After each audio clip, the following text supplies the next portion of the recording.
What's up, guys? Not sure how many people are watching right now, but coming at you live here.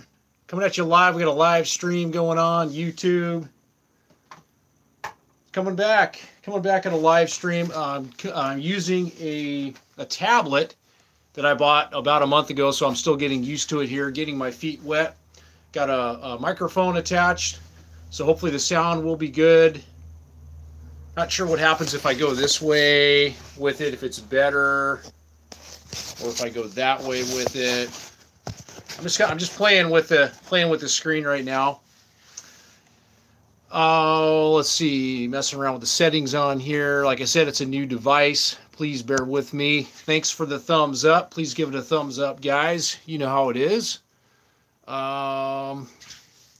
This live broadcast tonight is going to be sponsored by Rockstar Recovery Energy and Hydration. Man, I'm cranking out right now on some Rockstar. No, it's not Van Halen. It's Rockstar right now. Yeah, usually it's Van Halen. Every once in a while, I like a good old Rockstar. Hopefully the lighting is okay. Lighting is okay. I have the blind in the back tilted a little bit. What's up, Elena? How you doing? Yep, this was no notifications on here. I didn't do any kind of let you guys know I'm doing this. I'm just going right on the fly doing this here.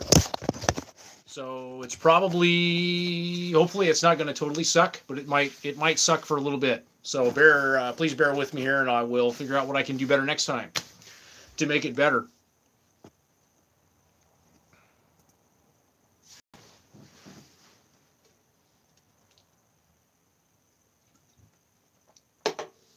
I did want to talk a little bit about, I had just one follow-up thoughts and discussion about RV parks on the Oregon coast. You know what? I'm kind of thinking I should probably maybe flip this thing around this way.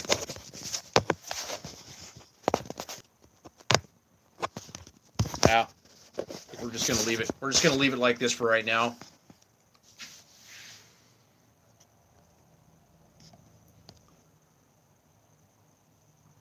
Show live chat.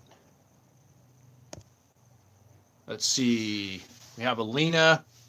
Elena, what's up, Elena? Hi from Minnesota. What's going on? How you doing? Thanks for all your comments. I appreciate it. Thanks for all your comments and your love and your support and your thumbs up. So it really means a lot. Thank you very much.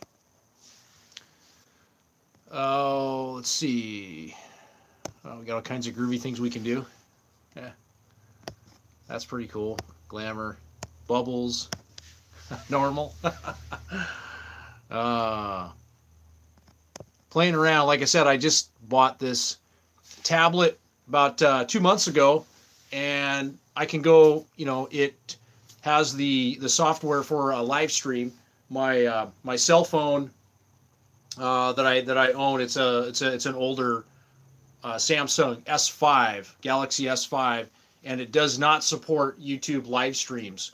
So I'm working on just getting a couple of other things right now. I've just got my tablet like jerry-rigged to my tripod. I'm actually going to go buy a RAM mounting system that I can mount my tablet to my tripod, and try to get this thing better so I can do more live streams, because live streams are they're gaining in a lot of popularity. So, which I think is really cool, because it's more of it's just a more real experience, and people can ask questions and we can interact more and stay in touch. But thanks. We got 7 people watching. 7 people watching. Messing around with some of the settings. I don't think that's the one I want. Yeah. Nope. Okay. That's definitely the one that I don't want. Okay. I'm just going to leave it at that right now. So, yeah. saying hello. RV parks. Okay, let's see here. I think the title, I titled it Oregon RV Parks. I want to talk a little bit more about that. Why? Because I'm back in the RV park. I'm back in the RV park. I'm back in the RV park that I was in previously here in Florence. So hip hip hooray! Congratulations. Living in an RV park. Yes, it's not for the faint, not for the faint of heart. No, it's actually pretty cool. My standard of living has probably gone up a little bit, but so that's the reason why I'm coming at you guys here in a live stream, is because I have internet. I've got internet connectivity. Yes, salute to the internet. Salute to the holy mighty internet. Did you get that? Oh, let's see. All the glorious comments are just rolling in. All the haters are coming in. I love it. Yes, haters, come on in. Bring it on. Let's see what you got. Give me a good karate kick. Let's see how good of a karate kick you have. So I've got good internet. I have a screaming AT&T mobile internet. I've done like several speed tests. There you guys are. Several speed tests, and I'm getting like 15 down, megabytes per second down, and about at least 20 millibytes per second upload speed up. So that's really awesome. Yes, life is good. 5 people watching. All right. 5 people. If it goes to 2, I'm going to hang it up. No, I'll get something better started here. Next time, if you guys have some questions, chime on in. I think I was going to talk about RV parks, Oregon RV parks, Oregon Coast RV parks more on this live stream, but I think I might just make a video talking more about it, because I have some more information to share on that for Mac Johnson. If you're watching, got a few more things to share, a few more things to talk about. And I think I'm going to share a little bit more depth on RV parks. Maybe giving some tours of some RV parks. Yes, tours.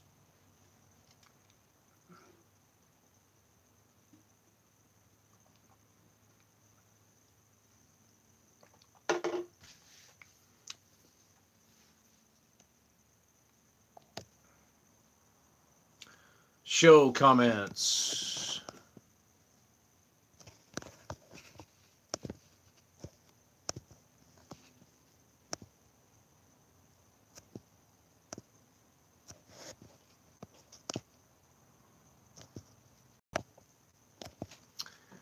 Freedom Run, watching from Bali, Indonesia. What's up, man? How you doing? That's really cool. That is really cool. Indonesia. Wow.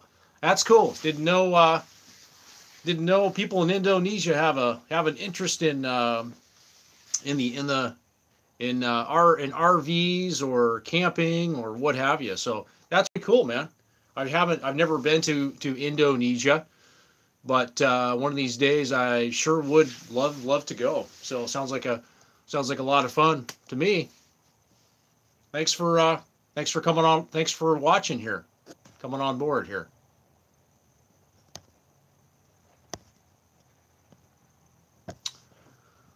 Trying to read your guys' comments. Show comments. Let's see.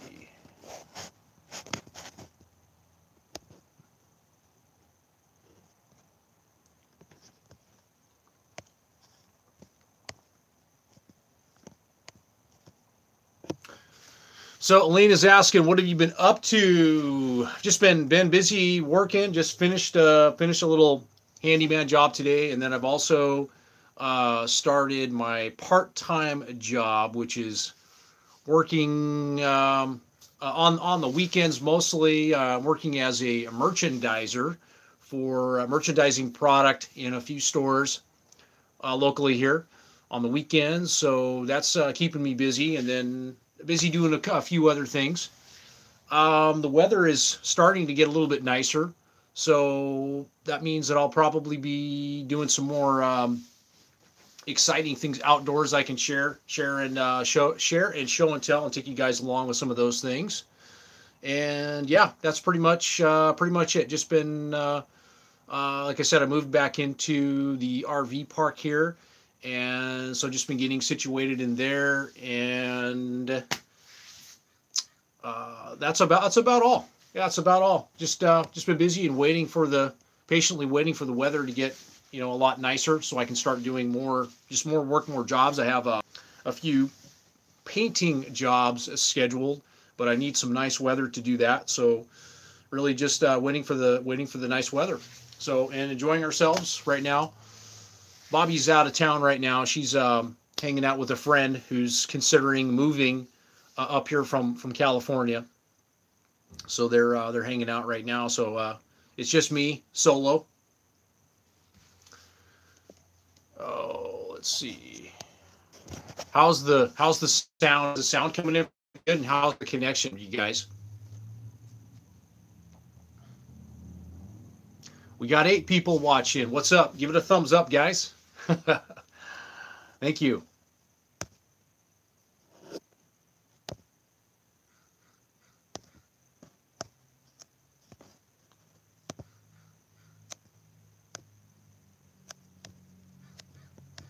Still trying to figure out how to manage some of these comments. It's not going to be that. Let's see. Show. Let's see. Sounds good. Okay, that's good. I'm using a little lapel microphone, so it should be coming in pretty good. I'm still trying to figure out the comments because we got a couple comments. What's up, Martin? Freedom Run. You're asked Freedom Run, why not get a toy hauler instead of a fifth wheel? Pretty much the simple reason is you lose a lot of living space with a toy hauler. I mean, unless you want to go like 40 feet long, and most of the large toy haulers, they are long. You basically, you give up a lot of living space, and you have to go with a very, very large rig in order to get something comparable to what I have right now. I mean, mine's only 32 feet long overall length, and that's all living space. This fifth wheel I have is set up to live in full time. I mean, it's built out more of a full timing coach. Toy haulers are not built out really. I mean, when I say they're not built out, toy haulers are designed to be used recreationally. So like in mine, I have carpeting in here, and I have just the way this is built out. It's built out to live in, and toy haulers are built out to use recreationally. So they're built with a different purpose in mind. And I don't know. Anyways, you just give up a lot of living space, and I have no regrets about like not getting a toy hauler. I mean, I looked at a lot of toy haulers. I didn't like the whole situation with them or whatever, just losing all that living space. And I think that, I mean, toy haulers, they're great for what they've been designed to do, for what they're built for. But I would more or less buy a toy hauler to use recreationally, to go out, take trips, go riding with little trips, but to live in full time. I don't know. I guess it wasn't good for my situation. And like I said, I mean, if you wanted to get one that would be really comfortable to live in, you'd have to go at least, my opinion, like 38 feet long. And that's just too long. I don't want that long of a rig. I mean, what I have right now is about as long as I would like to go. I wouldn't want anything longer than what I have right now for what I'm doing. You start getting into longer than 32 feet, and then it's just, you're dealing with a really large rig, and it just takes up a lot of space on your site that you're parked at. I stay in an RV park, so I need as much space as I can get on my space that I have. And some of these larger rigs, I mean, you have a hard time, parking both, getting both of your vehicles in with your rig and everything, and parking. And so, the shorter the rig that you can get, the better. But no, I have friends. I know people who full time in toy haulers. Like they have a like a side by side or quads or what have you.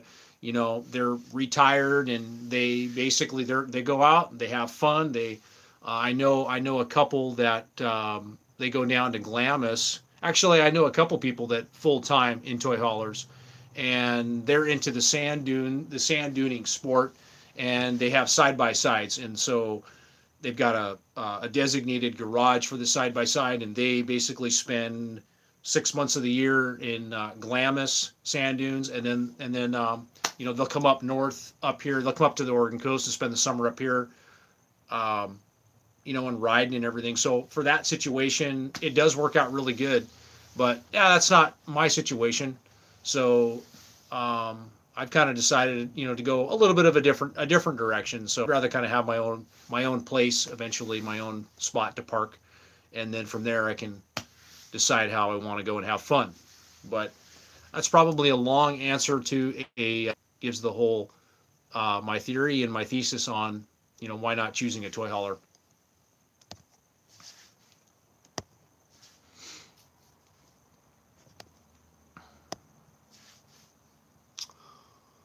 Okay, I don't see any other questions.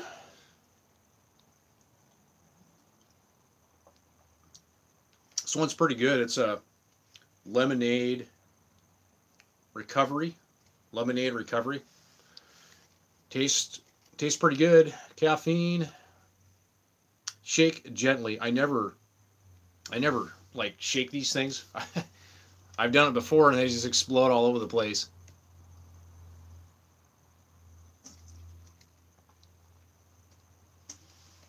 All right, what else you guys got? What else you got? What other question? What other questions you guys have, or whatever you guys can. Maybe it's not a question. It could be a question about anything. I'm just looking over some paperwork from today.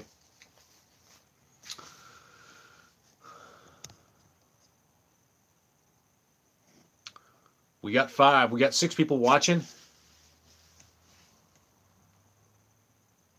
Live chats. Yeah, live chats are good. Snow. We got snow Crustaker, probably mispronouncing it. Have you added any solar panels? No, haven't needed to. I have about 290 watts on the roof right now. Two panels, and with a bank of just 2 T105 batteries. I did fine the winter. I do plan on getting 2 additional batteries, and that'll give me a bank of 4 6 volt Trojan T105 batteries. But no, I haven't needed to add any more solar. I think if I'll add anything, it will be an additional set of batteries. So I think that's what I'm going to do. I've been looking at the T105 RE batteries. You've got the standard T105s, and then you've got the REs. The REs stand for renewable energy, and they're supposed to be a little bit of an upgrade over the standard T105 batteries. They're a little bit more money, but I have a friend who has them, and he's very happy with them. But I'm thinking about upgrading all of the batteries to that series, because in this fifth wheel, I mean, I could go crazy with solar because I have so much. Well, I have plenty of room on the roof to mount panels, but I also have a lot of room to mount store batteries. I've got lots of room for batteries. What's happening? Grateful Days. Hey, there you are, man. What's going on? How you doing? What's going on? We got Eric Gaddy. I'm 6'6" Hey, cool. What percentage of RVs would you say are eliminated from getting due to height? Wow, that's a great that itself is a great question. I could probably write a book on RVs, but when it comes to height, like let's see, over this last weekend here, I've got a friend of mine. Actually, I know 2 RVs for sale right now. A really, really nice Class A motorhome for sale, and I was just talking to my friend here. She's got a fifth wheel. She's got a 2001 Alpenlight. It's a 32-foot long, and she's selling hers. But anyways, back to the height thing. Like I was in this really nice Monaco. It was a 2005 40-foot diesel pusher motorhome, basically a $275,000 motorhome brand new, and that thing had an 84 inch interior ceiling height. So, and for somebody as tall as you and I, 6'6", that's as tall as I am. 84-inch ceiling height for me is like perfect. Anything that's like the optimum if I can get that. So, as far as like, let me go back to your question again here. You're just asking about the eliminated from due to height. Yeah. I don't know. As far as like, if we're just talking like truck campers, I mean, as far as travel trailers go, it's just going to depend on, model to model. I mean, I don't have, and that's kind of one of the things that it's a little bit tricky, because there really isn't a lot of great literature. I mean, you can do a lot of research on the internet, but even doing a lot of research on the internet, I have found it to be a little bit difficult. I have asked questions pertaining to height on typical types of RVs, whether it's toy haulers and fifth wheels and everything, and I haven't been able to get any really good answers, any clear answers. So, I mean, if you ask some more specific questions, I could probably get a little bit more detail with you, but yeah, I mean, when it comes to like truck campers, for example, it's very, very limited. I mean, when it comes to truck campers, about 82-inch interior ceiling height is about the tallest that I have seen in a hard-sided truck camper. What type of RV is going to be the best for tall people, in my opinion? A fifth wheel. A fifth wheel is going to be the best for tall people. When it gets up into the upper level where you sleep and the bathroom and the toilet and everything is, the height is going to be a little bit restricted. And I have been in some fifth wheels where I can stand up all the way in. My fifth wheel, I have to duck my head a little bit up there. I have to duck my head a little bit up there, but that's just the way most of them are. Travel trailers, I've been in some travel trailers where I could stand up very nicely in. And then again, those are going to vary. A lot of the travel trailers, the newer ones, they tend to be about 81 inches tall in ceiling height. But yeah, it's I don't know, man. It's a kind of a Pandora's box. It's tricky. All these models out there, it's hard to. You have to look. You have to look at a lot of them in order to find it. But as far as what's the best one, just my opinion, I would say a fifth wheel for a tall person, because the area that you spend the most time in, the kitchen and on the lower level of the fifth wheel, it's a cathedral ceiling. So plenty of headroom for me. I mean, in mine, I have a ceiling fan actually, and I can walk clear underneath that with no problems at all. And then with a fifth wheel, you arguably get a better roof design for drainage than, say, like a travel trailer or, class whatever vans. They drain. They drain very, very well. Like my fifth wheel has mine has gutters on it. Like a lot of fifth wheels have gutters on them, a gutter system, so the water doesn't sheet down the sides. But I have a gutter system, and the water drains on both sides, on the front and on the rear. Okay, what else we got? We got Overland. What's up, Overland? Good, we have started the journey. We have left the in-laws. Hey, right on, man. Gripple Days, you've left the in-laws. Cool. Hey, that's awesome. I'm happy for you guys. You guys have deserved it. You guys have been working really hard and preparing for coming out west. So that's awesome. I'm really excited for you guys. I'm really, really excited for you guys. That's awesome. And we'll see what else we have. Try to read your guys' comments right now, but sometimes like right now it's not showing the comments. There we go. Are you using two 12-volt batteries or the 6-volt setup? I am using two 6-volt T105s.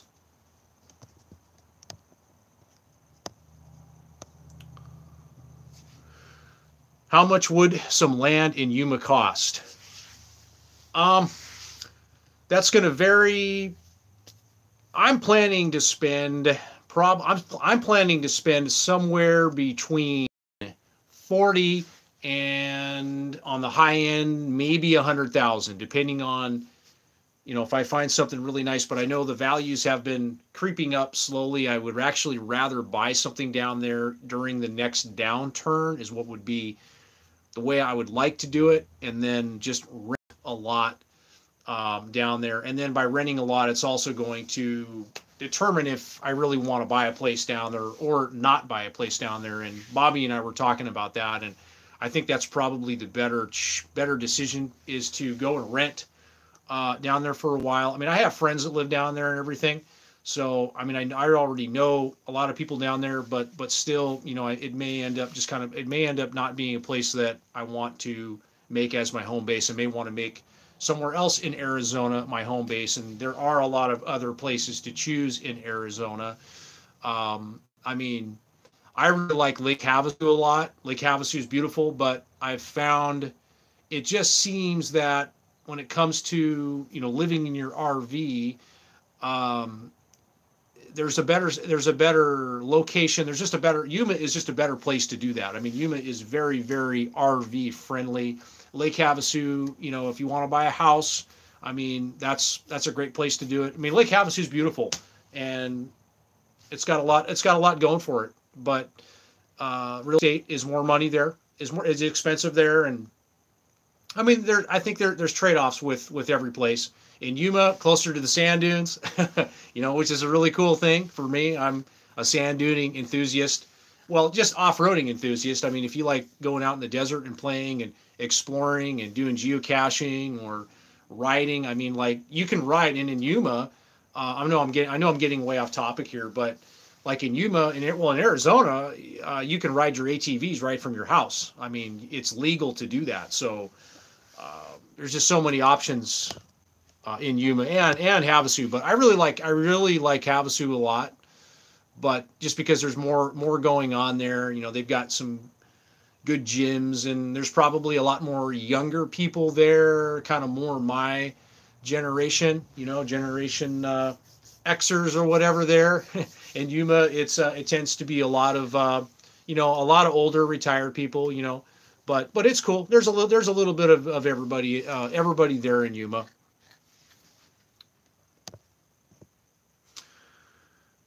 Big fan of the gutters. Yeah, the gutters are really, really. I really like the gutters on the fifth wheel.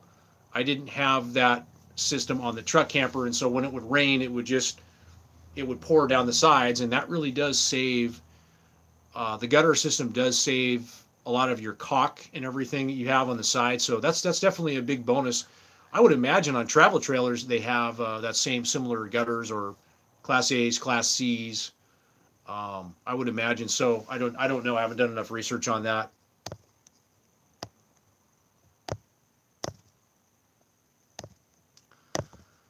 Let's see here. Come on, comments. Come on.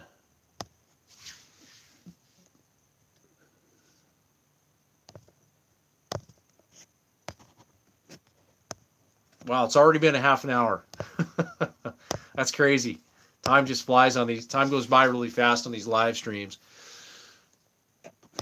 Okay, there we go. Now I can see your comments. We lost sound. Okay. Yeah, I don't know. This is like a trial. This is a trial and error one for me, guys, right now. Charlie Porch, the reason you have a people here, you post little, and we all have a life. I like to listen to you. Hey, man. Yeah, I agree. Making videos and YouTube is all about being consistent. And so I hear you, and I do agree. So I don't have any excuses now to not do more streams because I have internet right now. But thanks for your comment, and thank you for watching.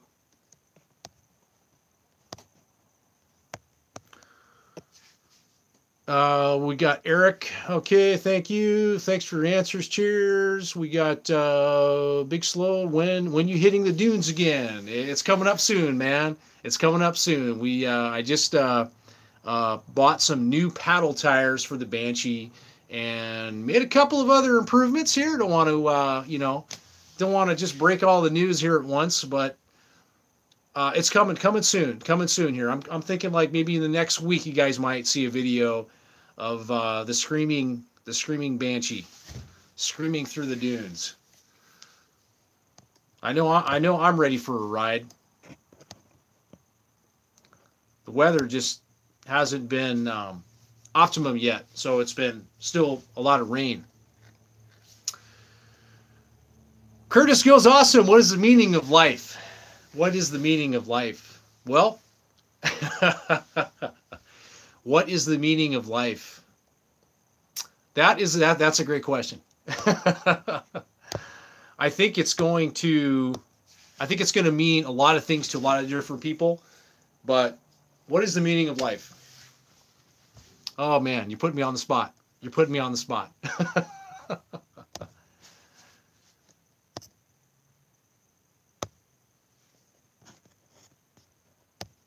The meaning of life is to it's that full circle of everything. Like Tony Robbins has a great, he calls it like the wheel of life, and he talks about contribution, just production, and like your spiritual life, like your life is like this big wheel. And when I think about the meaning of life, like it really encompasses everything on this wheel, and you really can't have. I think that you have to have all parts of the wheel in order to, like, fulfill the meaning of life. So that's a very vague answer and response, but I think in the context, that's what it means to me. And of course, life is all about overcoming obstacles and challenges. Everything from learning how to walk, learning how to crawl, and from a baby. My nephew right now, he's just starting to walk, and it's like, I think that's just the greatest metaphor for life is, your whole life is one big challenge. It's one big obstacle over another obstacle to overcome. And so, for me, that also fits into the meaning of life. It's about overcoming obstacles. Okay. Whatever it means to the individual. Yes, that's definitely true as well.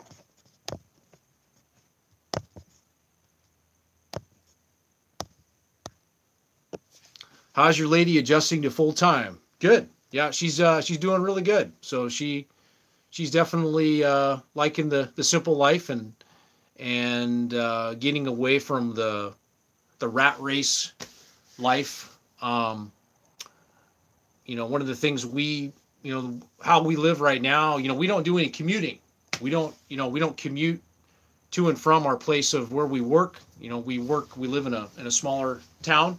So we've simplified a lot of our life, and that she's definitely very, very happy about that. She used to commute back and forth from her job. I would probably say at least an hour a day, and now it takes her about 5 minutes to get to work. So anyways, yeah, she's definitely really happy adjusting it. So she's not here right now. She's out of town right now with her friend.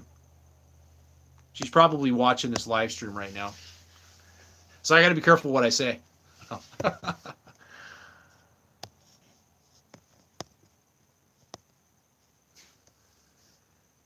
Are you considering to stop full-time and considering buying a house? No way. No, I'm not. I have no desire at all to buy a house. The only time I would buy a house again is if I had the financial means, like I had the disposable income to just go buy a house. That would be the only time I would consider buying a house again.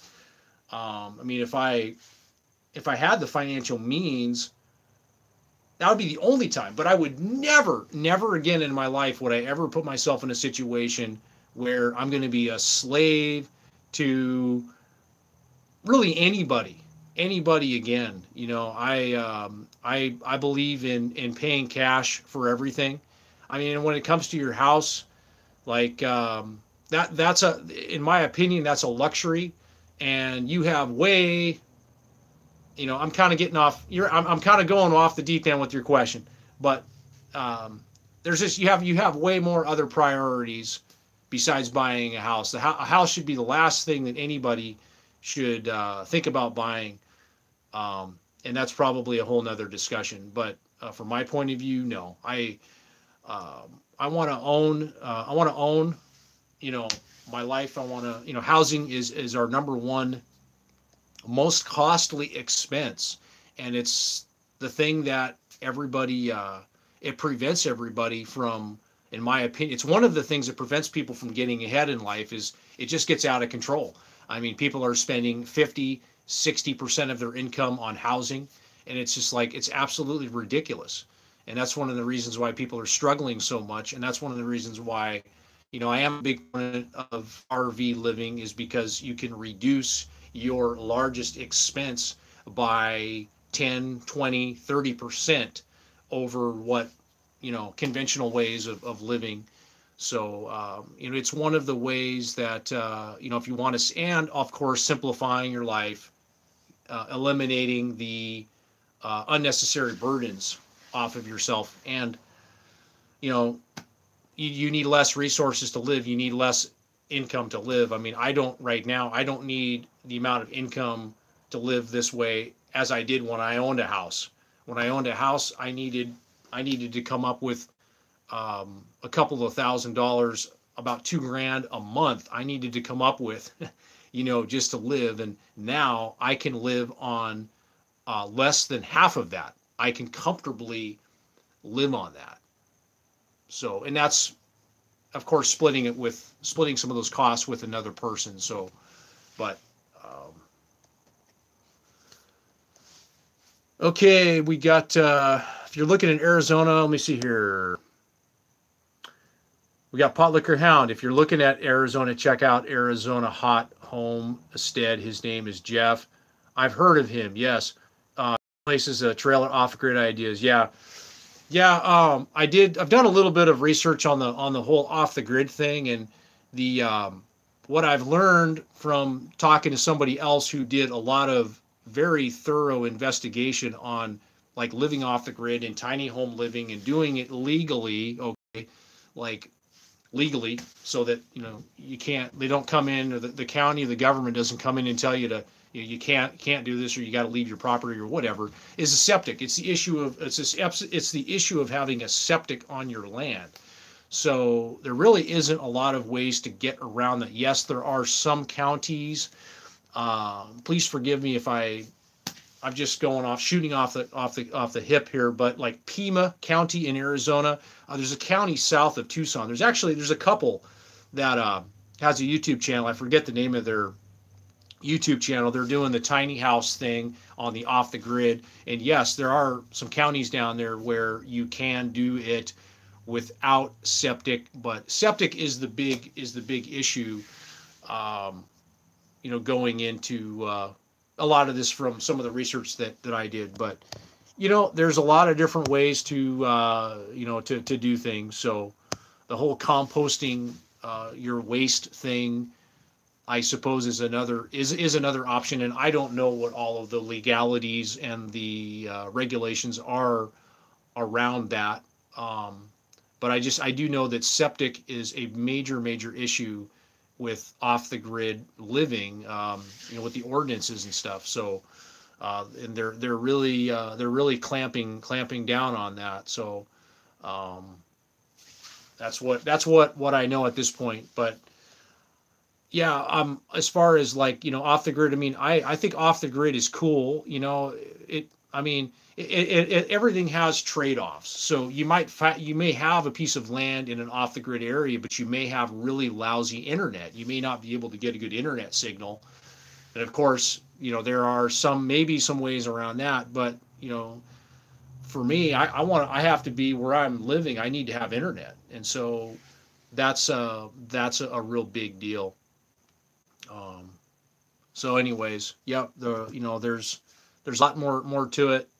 I think that and I'm not against off the grid living, but there are some trade-offs with it. And I don't think that, I mean, there's, I think it's certainly very appealing, and people can get really excited about it, but there are certain negative aspects of it. But then again, that's depending on how you want to live, I guess. If you want to be very primitive and not have many services, not have running water, that's the other thing is water. A lot of these off the grid locations, you have to actually haul in water, and so you have to be willing to live that lifestyle.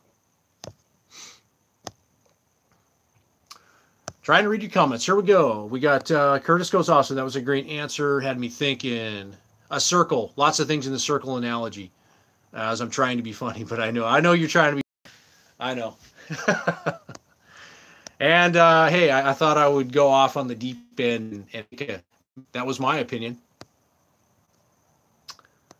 Do you remember the hot springs out in the middle of the desert? Yeah, I do. Well, I mean, I've been to I went to 2 hot springs this last winter. I went out the one in Nevada, a beautiful spot. And yeah, Caravan Carolyn, I believe she had a video up showing it off. I didn't show it off, but I was at that hot spring. And then I went to another one down the Holtville, California hot spring. That's a really, really nice one. And it's free. You could actually drive up and park and go use it. And if you're into that sort of thing. Let's see. How do you live now without the truck camper? I live in a fifth wheel right now, a 32-foot Nuwa fifth wheel. Hey man, we're going to listen as we are traveling. I will email you. Thanks for your kind words and wishes. Okay, I will. Will do, man. All right. Hey, thanks for listening and following along, and wish you guys all the best. Don't forget to stop and smell the roses. Take it slow. Enjoy the trip, man. And if you got a little place you want to go check out, stop and see it. That's my advice. I have places that when I think back to the little amount of traveling that I've done, I've really just gotten my feet wet. I haven't really done a lot of traveling as far as in America, but there's a few places I probably should have stopped instead of just driving by, right? But anyways, get out there and take it all in, man. Take it all in. We got Curtis. You can solve to people to lots of things. That's why simplicity is so important. Yeah, absolutely. Yeah, you have to become awake to what's going on in the world, and not everybody has your best interests at heart. And there's a lot of things going on in the world right now, and I think that the better that you can start preparing to position yourself to own your life, to be in control of your destiny in everything, is from how you earn your income to how you live, and the more independent that you can get from it all. I think that you're doing yourself and you're doing your future a real favor, and that's my opinion. So I think that anyways, I don't have a crystal ball, but absolutely, it's. You want to, from my opinion, what I preach is you want to own your life, and you want to own every aspect of your life, and you want to start there. And then once you get there, then tackle on something else, and then tackle on another thing. But what do most people do? Most people do, including myself, because I've been there and I've done that. We go out, we get loaded up with all this debt, and then we end up working the next 20 years to pay it off. And then after we pay it all off, we're still left with, all these liabilities. So that's it. That's it. Own your life.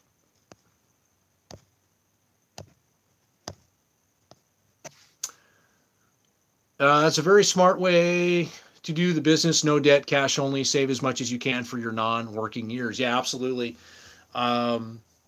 Yep, you have to save. You have to prepare.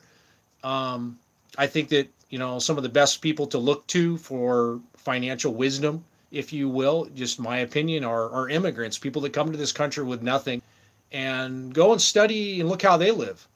And you might say to yourself, "Wow, these guys, they don't have much, and they seem to be pretty happy, and they seem to be building quite a life for themselves, and they don't seem to be making up a bunch of excuses as why they can't get ahead, or they don't seem to be making up a lot of excuses as to some of their obstacles, because they had more obstacles than you and I did, coming here or what have you. But I think they're a really good case study for you know for getting ahead financially in your life if you're struggling.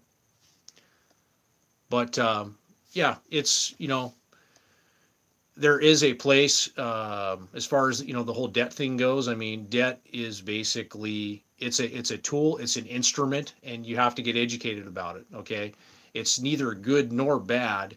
It's just a tool, and it's leverage, and leverage is a beautiful thing. Okay, and if you want to become rich, you want to become wealthy.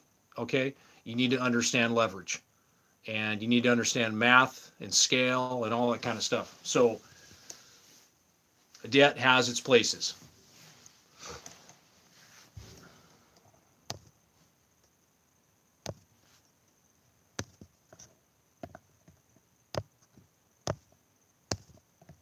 Trying to read you guys' comments.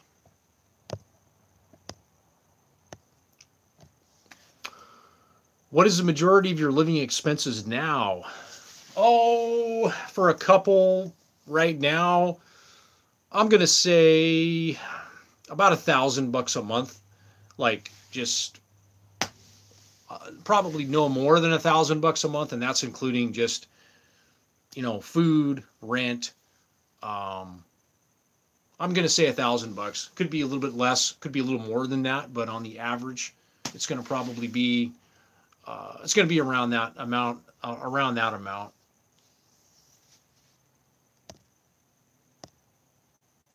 And that's just like basic, month to month living expenses. Of course, there's all kinds of other expenses that factor into, I'm not including those expenses, just the basic ones that you and I have every single month.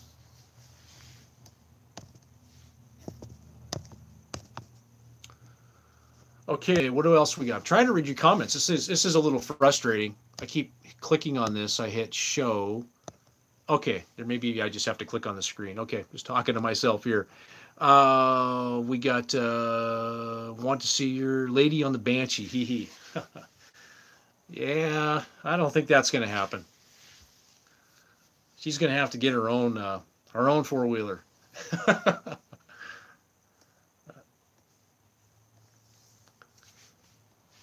I'd hate to see her ride flip off the back or whatever. That wouldn't be very fun.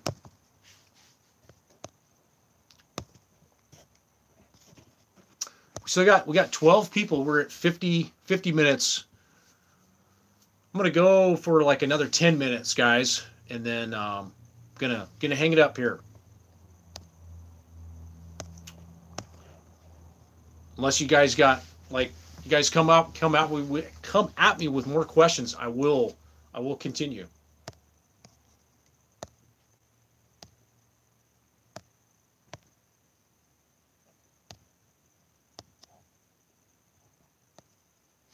Here we go.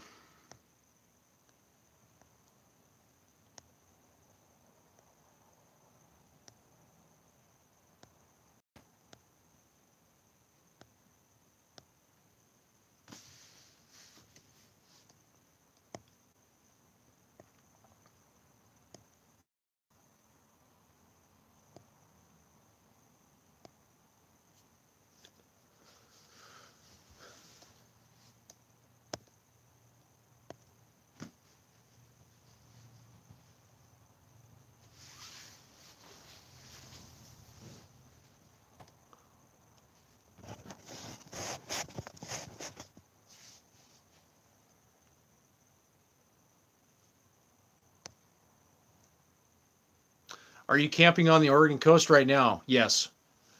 Yes. Not camping. I'm staying in an RV park right now. Do you have an onboard generator? No. No onboard generator.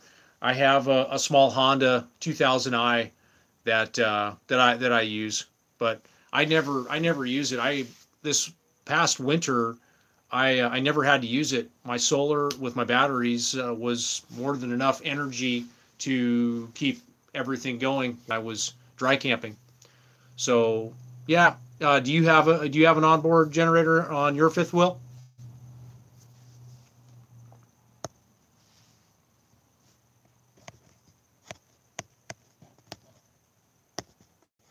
You don't need one. I mean, all I when I had an onboard generator in the truck camper, the only time where I found it was nice to have was just when I needed some on-demand power, which I rarely needed that.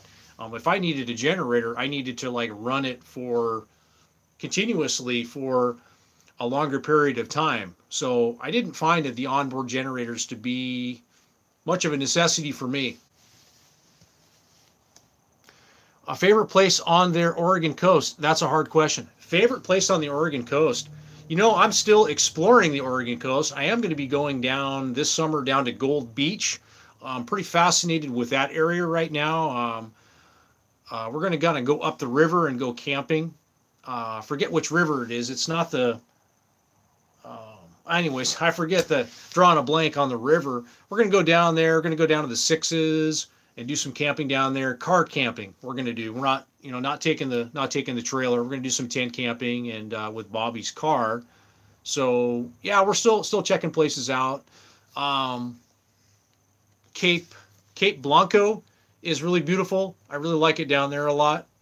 But there's awesome places. I mean, one of the coolest places, honestly, is like Cape Perpetua, just a little bit north of me right now. Cape Perpetua, there's a lot to see up there, and then that overlook way on top of the mountain that I did a video of, like that's an incredible place to go. Like I love it up there. So, and then you can go, check out some really rugged mountains and forest, and there's a lot to do. There's a lot to explore if you're into exploring. Do I have a favorite place? I don't know. I don't think I have a favorite. I don't think I have a favorite place.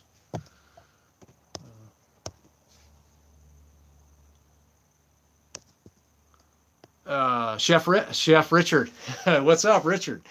Have you found it difficult to find full-time RV spaces in your travels? Full-time RV spaces. Well, I haven't been looking for full-time RV spaces when I've been out traveling, like at parks, like the one I'm in now. I haven't been looking for them per se, so I honestly don't have a lot of wisdom to share on that. But that is a good question um, about that. The full timer parks. That's a good question because all these RV parks, they're not all created equal. Some really cater to more of a full timing situation, and those tend to be shared with like mobile homes and that sort of a thing. So a lot of RV parks are they're not looking for the long term person. They're looking for more um, a little bit more in and out users.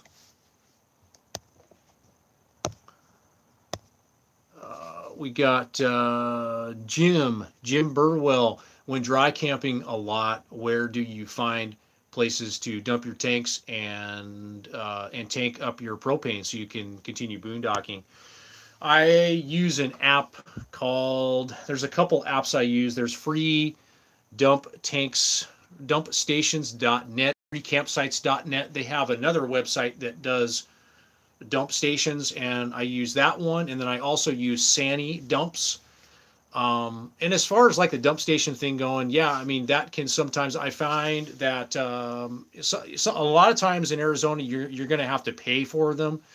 There are a few that are free, and as you go out and you travel more, you tend to know where most of them are. But I just use an app, just a simple app to find out where they are. Sometimes it can be a little bit tricky to find. For example, like rest areas. Sometimes they have the information, sometimes they don't. When you're out driving and you see those signs that indicate a dump station, that's also something throughout your travels to look for those signs. But typically what I do, like when I go down to Yuma, Arizona, I have a place where I dump. I know where it is. It's free, and you just get out and ask people, and they will tell you. But most of the time, I just use an app.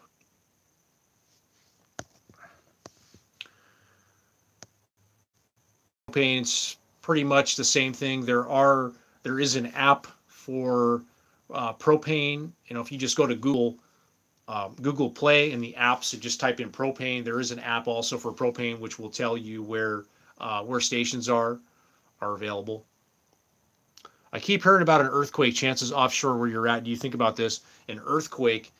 I don't tend to get fascinated with all of those things. I mean, other than what's got my attention right now is a volcano that's happening in Hawaii right now, and I've been watching that, and like that's just fascinating to me how you can't really predict when it's you can't predict when it's gonna happen, and the devastation is just like it's incredible. I mean, like what's going on there? These natural things that happen, but I think that's one of the advantages that we have living in an RV is that we can adapt quickly to an emergency situation.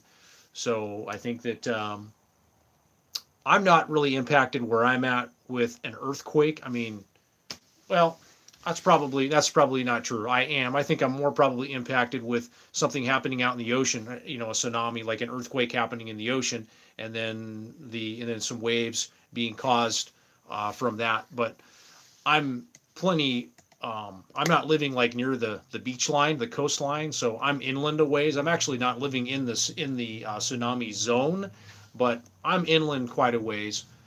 But no, I don't get preoccupied with that kind of stuff. It's up here in the Northwest. It's pretty tame. Not like in the South where they have to deal with hurricanes and that kind of stuff and tornadoes and wow, that's crazy stuff to deal with down there.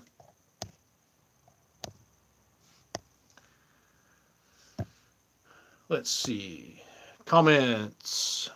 Jan loves mini. Get the best price for monthly. Husband and I retired, live in our fifth wheel. When we travel, we don't want to take our home. So yeah, exactly. That's really the direction that I'd like to go to. Is I don't really want to drag this rig around all over the place and travel. I like to go and do more short trips with a smaller vehicle, a vehicle that I can maneuver, get in and around a lot easier, something that's going to be a lot more economical on fuel. So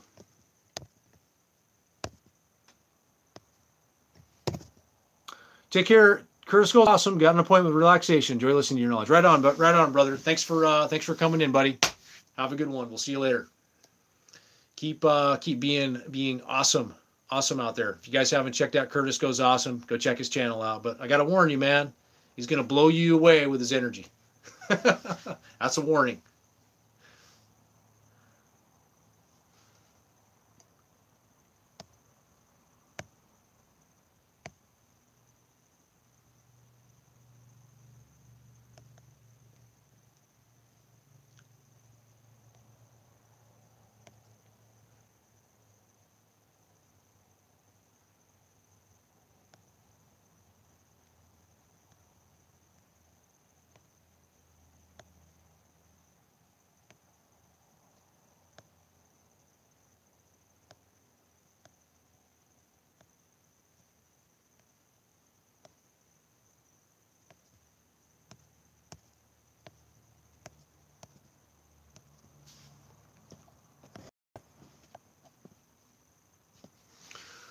Oh, I finally figured out how to,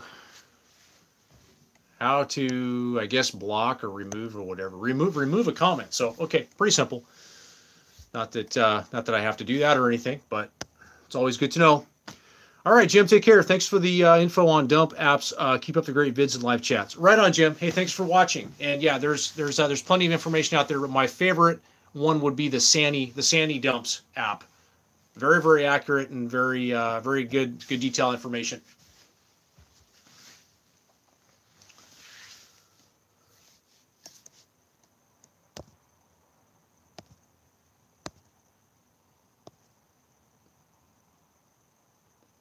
Can be a challenge at times living in a fifth wheel with 3 grandchildren coming to visit Mama and Papa. We really love it. Yeah, it's camping. It's camping. So I know Bobby and we joke about the space that sometimes we have, and it's like, what are we gonna do when we have guests or whatever over? We'll say, oh, I guess they're getting a motel for the night because we don't have the space for them. Well, they want to bring a sleeping bag and roll out on the floor. We got plenty of room for them.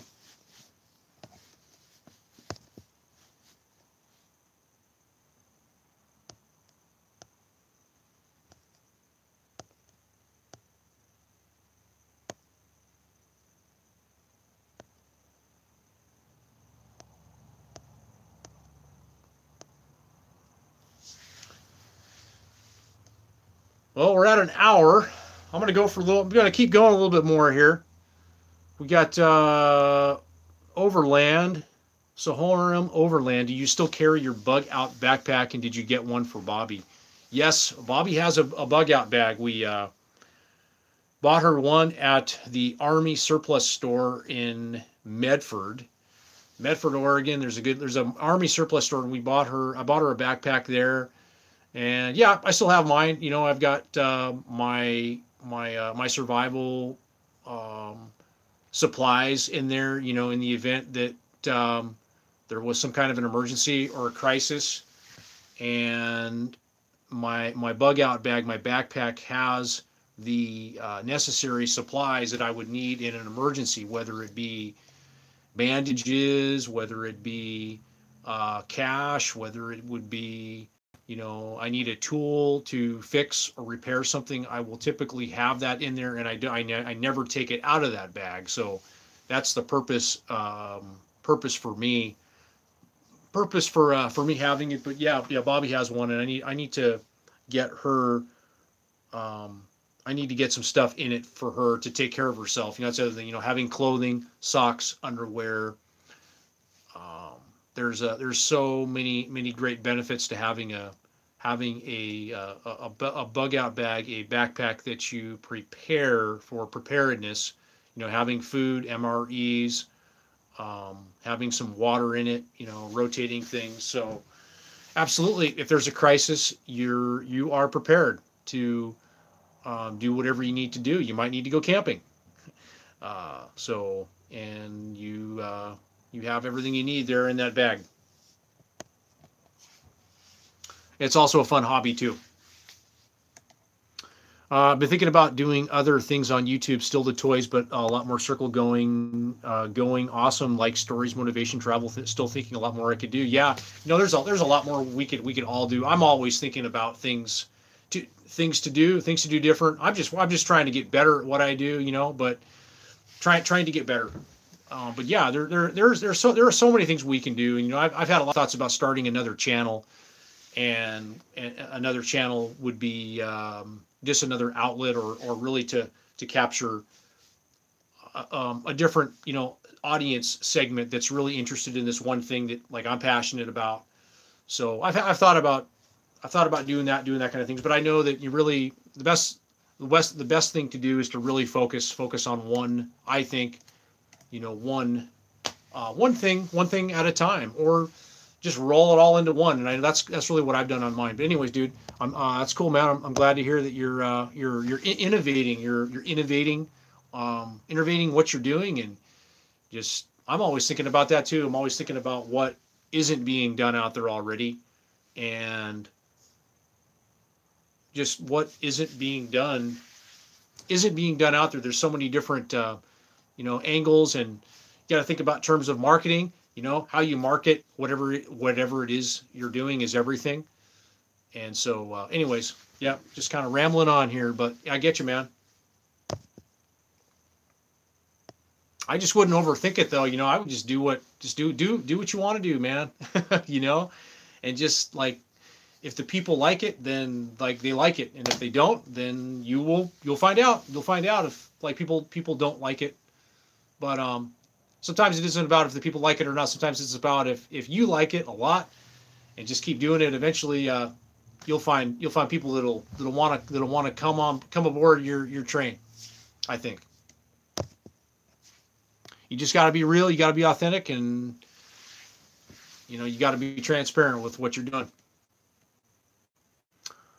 I have one too. Hope for the updated supply list from you. Yeah, you can. I have a few older videos that I did that talked a little bit about. I shared everything that I had in my bags. Those are some good videos. I kind of went through it a little bit. Went through a lot of it in those videos. But yeah, go and check out those videos. Hopefully they can help you out or get you going on a good start. But just remember, though, when it comes to the bug out bags, what's the number one? What are the two most important things? Food and water in like a crisis situation. It isn't how many guns you have. It isn't how much ammunition you have. It isn't how long your knife is. Whatever. If you don't have food, you don't have water, it's game over. Okay, you just lost. So really hone, and I would start there with food, water. Then go on to clothing.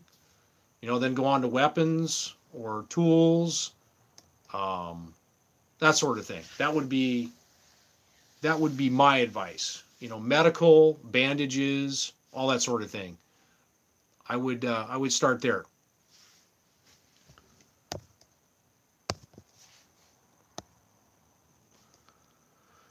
Plug in. Hi, I just tuned in with missing this chat. How is the maintenance of your fifth wheel compared to the truck camper? The maintenance on the fifth wheel is very, very similar to the truck camper. The fifth wheel has a rubber roof, and the truck camper was a fiberglass roof. So I had to get up there every year and wax the roof on the truck camper. With the rubber roof, all I have to do is get up there and like clean it, with soap and water, and then put like a UV protection coating on it. So in some respects, the fifth wheel actually has less maintenance to do on the roof. I still have to do all of the sealing around the vents and the refrigerator vent, and still make sure that all of that sealing is good. But the roof is pretty similar. I still have the caulking to do on the sidewalls, on the sides, all the way around all the little fixtures. So I use a tube of the 3M UV 4000 caulk. It's a really good weather resistant, UV resistant caulk, and it goes on really nicely and it cleans up really well. So yeah, the maintenance is very similar to the truck camper. The fifth wheel in some respects is actually easier because it's easier to work on the systems because there's just more room. With the truck camper, everything was built in so tight that it was sometimes hard to get to things. And on the fifth wheel, it's really easy to get to things. So if I need to get to a section, I can take something apart, and there's just a lot more room to work with on the fifth wheel. So so far, really happy, really digging all that stuff. Okay, what else we got here?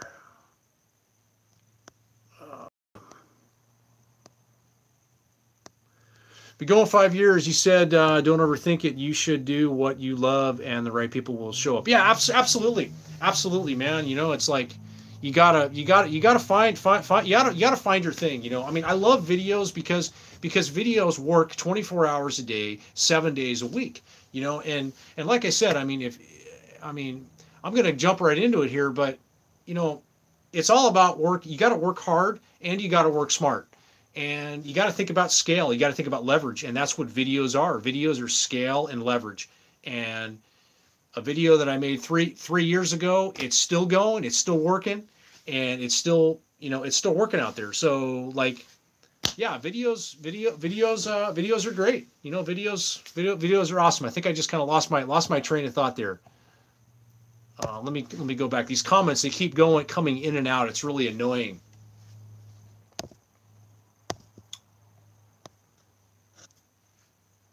Yeah, okay. Do what you love, and the right people will show up. Yeah. Yep, absolutely. I mean, what is some of the greatest people that like I know? What did they do? They actually um, they invented something when like when there wasn't when there wasn't us already there, like in place. Um, I was reading about. I'm kind of getting off course here, but talking business and stuff. But like I know with like Apple and stuff, I know Apple started marketing products that they made the people like the products, and they ended up buying them or whatever. But they just like pioneered a niche, right, where none other existed, or they just they didn't reinvent the wheel. They just like pioneered something, and they programmed the people that they would like it, I guess. So, and they ended up buying it. I don't even know why I'm bringing that up, but my brain is just all over the place. I got all kinds of things going on. I got all kinds of good stuff up here. What would you say your yearly budget is for full time, including healthcare, vehicle maintenance, fuel, entertainment, and many things? Yeah, um, that's a question, and I'm kind of embarrassed that I don't know the answer. My life has changed a bit because I've got a girlfriend now, and so it's changed the financial picture. It's adjusted my financial picture. So honestly, I don't know. I don't know. I don't have all those numbers right now, but but I should have those numbers. Because why? Because money is math. It's all math. It's all numbers. It's all about the numbers, man. And you got to know your numbers. You got to know your numbers. So that's a great question. You had to mention the big out got one sitting at the door. Water, food, and shelter comes before, depending on the situation and climate. Yeah, absolutely. You got to have you have to understand what you're going to do in a crisis with water and food. Do you have water? Do you have food? Do you have a way of purifying water? Do you have a way of feeding yourself in a crisis? Because if we have a crisis, you're not going to probably be able to go down to the grocery store and buy food. Why? Because it's been all sold. Everybody bought it all. Okay, and the trucks aren't bringing in more product. So you get my point. That's like an all-out crisis, and we've seen it. We've seen those crises happen. So, food and water. If you don't have food and water, it's game over.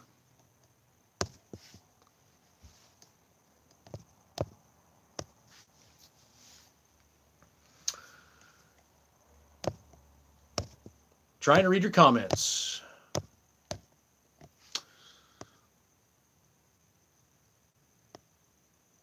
Michael Mahone, really enjoy your videos. Thank you. Thanks for watching, Michael.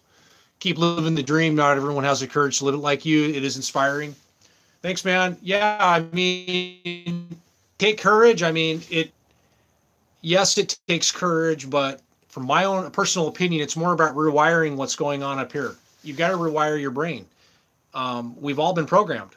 Everybody has been programmed from to do whatever you're doing. So you have to yes, you do have to be courageous, but you also have to work on on what's going on up here. You got to work on your beliefs. You got to work on what you believe to be true, what you believe to be what do you believe? What do you believe to be true? So you have to got to understand. You got to face the world as it is, not as you wish it was.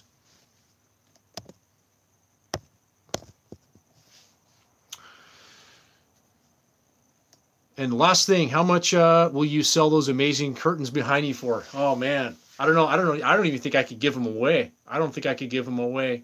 It's the typical 90s like colors and everything going on. Yeah, Bobby and I, we've been talking about. I'm not sure if I want to take them down or not. They're actually still in really good condition, and so that's kind of why I've left them up. And then we've just done a little bit of cleaning, but yeah, I don't know. We might take them down and kind of put something else a little bit more fitting up. And I'm glad because, you know, Bobby is the decorator. I'm not. That is not my department. So, Catching Camper Van, what's up? Hey, checking in. Gotta go, but say hi. Hey, how you doing? And I feel bad that I didn't get to meet up with you in another time. So I didn't forget about you guys. Didn't forget about you. Just didn't make it. So, anyways, man, have fun. And I dig I saw your pictures in Spokane. Spokane looks pretty good. That's where my sister's husband is from. So yeah, I like Spokane a lot. I actually thought about moving to Spokane, but it's too cold in the winter for me. What's your Social Security? Yeah, guess. I'll leave you guessing on that one. All right, Curtis. Later, buddy. See ya. Peace. How many miles do you expect to get out of your truck? Can't recall, diesel or gas, pulling a heavy load. How many miles? Well, how many miles do you expect to get out of your truck? I can't recall. It's diesel. It's good.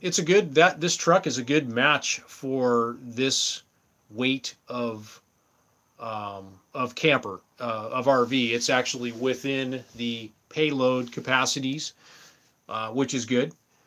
The engine was a bit underpowered pulling mountain passes. I mean, I was pulling mountain passes in second gear, like 30 miles an hour, 35 miles an hour. So,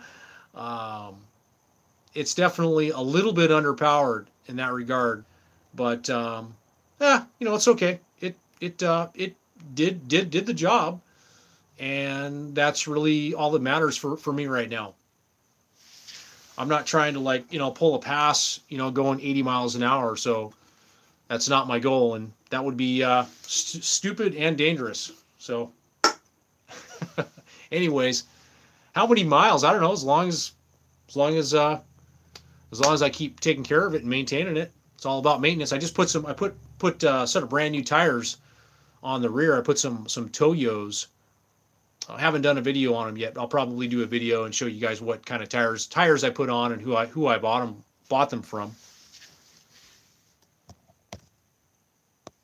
Oh, finally, I just figured out how to read the comments. All I had to do was just click on the screen. So, Chef Richard, if you wait long enough, those curtains will be back in style.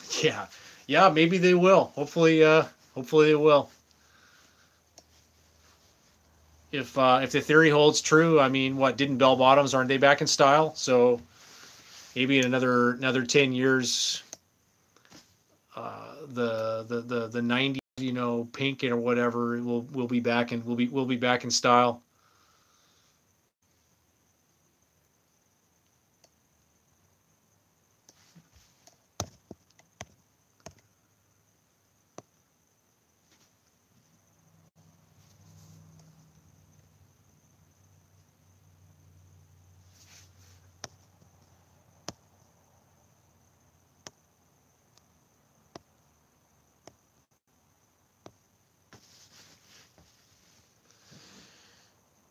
Have you ever considered traveling to Mexico with your rig or doing the Pan American Highway? I wouldn't take this rig down to Mexico. I would take a smaller vehicle. I'm a bit intrigued with going down and camping in Mexico. I think I've seen other people do it, and I think I met a couple.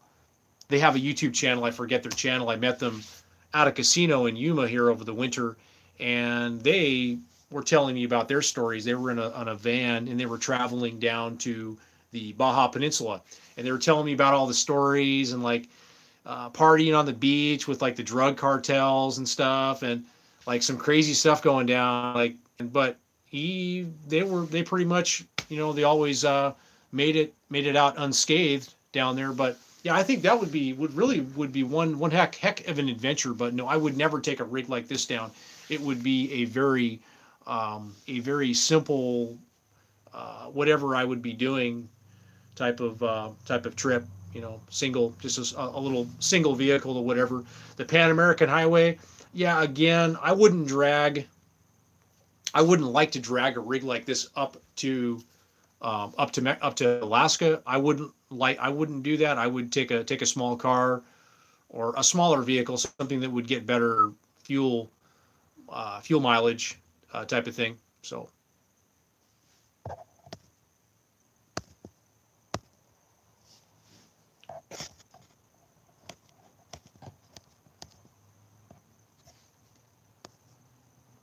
Stihl or Husqvarna? Stihl all the way. All of my tools for my handyman business, I've always used Stihl power equipment. I've never been a fan of Husqvarna. I've used Husqvarna equipment. It's just not my not really a fan. I've always been a fan of the German engineered power tools.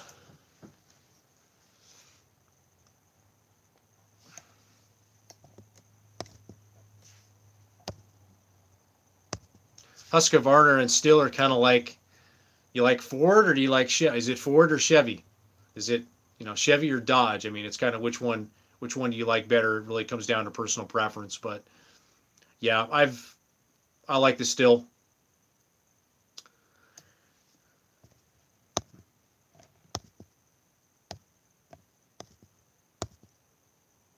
See, now I'm trying to read your comments and it's like going in and out. So 9 people watching still. Thanks for the thumbs up, guys.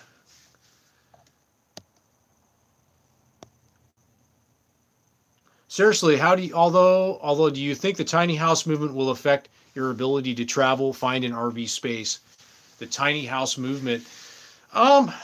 No, not at all. I mean, I was talking to a friend here that I went hiking with, and him and his daughter built out a tiny home, a 26-foot, a tiny house, a real stick-built tiny house, and like what she's doing with it, she's basically going to be setting it up on private property and living on private property. She doesn't need a septic. I don't believe she had tanks in it or anything. No, she didn't. She didn't build it out with any tanks.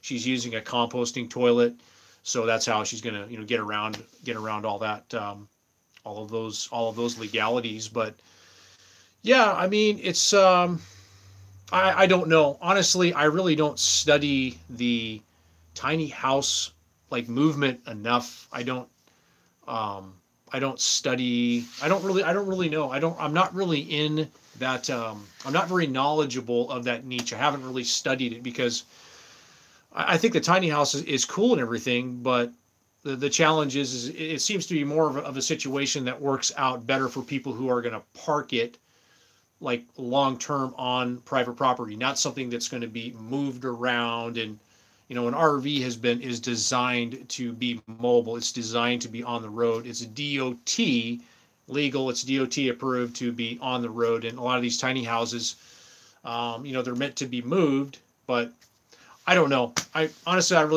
can't comment too much on that. But no, I don't think so.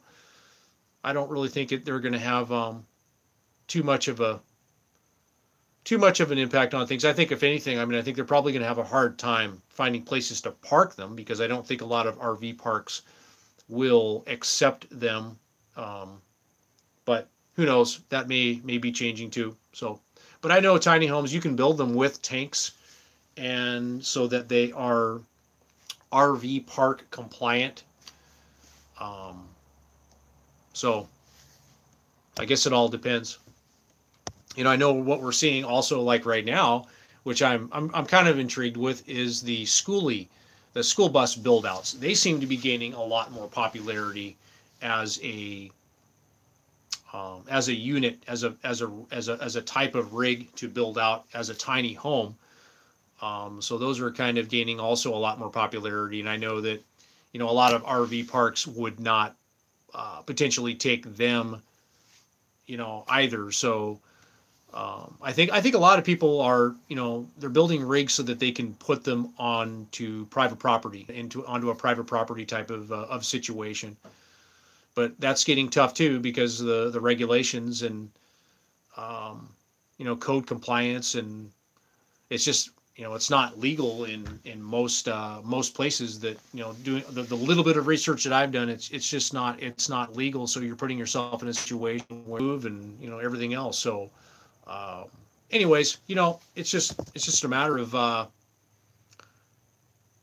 coming up with solutions as to how you're going to overcome the challenges with it. It's like everything else in life.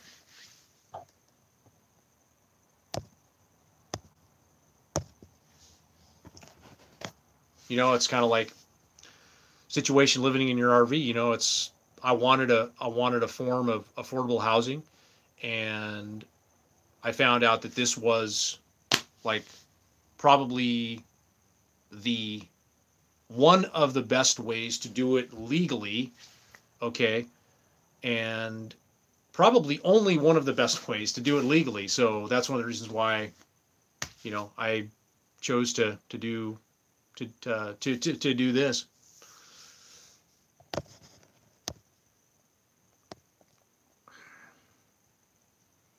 Cameo Collections. Hey, what's up, Cameo? Waves from Grants Pass, Oregon. Great stream. Right on. Cheers to Grants Pass. Yep, I like Grants Pass. We've got, it might be Bobby didn't want the thick camper. No, she actually liked the truck camper. So, she actually liked the truck camper, but I am liking being able to disconnect the RV from the truck very easily. So that became something that was really important to me through my traveling and going down south for the winter. Being able to take that rig off my truck was something that was important to me. What else we got? Trying to read your question. Trying to read your comments. Well, back when he was into truck campers. That's when I subscribed. Yep. The truck camper days. Yeah, they were fun. They were fun times.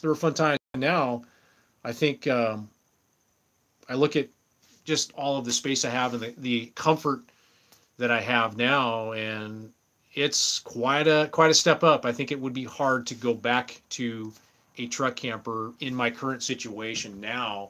I was having to talk about with it the other night with Bobby, and I was, well, what if we bought a larger truck camper? Like, we got a bigger truck camper, right? And she says to me, well, then you need to get a bigger truck. And I'm like, you know what? You're right. I would need to get a bigger truck, some of these larger truck campers, they're pretty nice, like that 1172 that I showed the other day in that video. That was a really sweet rig and a lot of room in there, and it had a couch with a slide in it. And but the challenge that I have with the truck campers, it's taking them on and off the truck. And for myself, it may not be for you. I found that to be something that I wanted to do more. I wanted to just, take it off of the truck and not have it on the truck all of the time. Because I was going out, when I go down to the desert, I'll go out there for like a month and just park in one spot. And I'll still need to go into town and get supplies and everything. But anyways, there are some large truck campers that you could full time in. But yeah, you're going to need to get, if you want a big camper, you're going to need like an F450 to move that large weight vehicle rig around.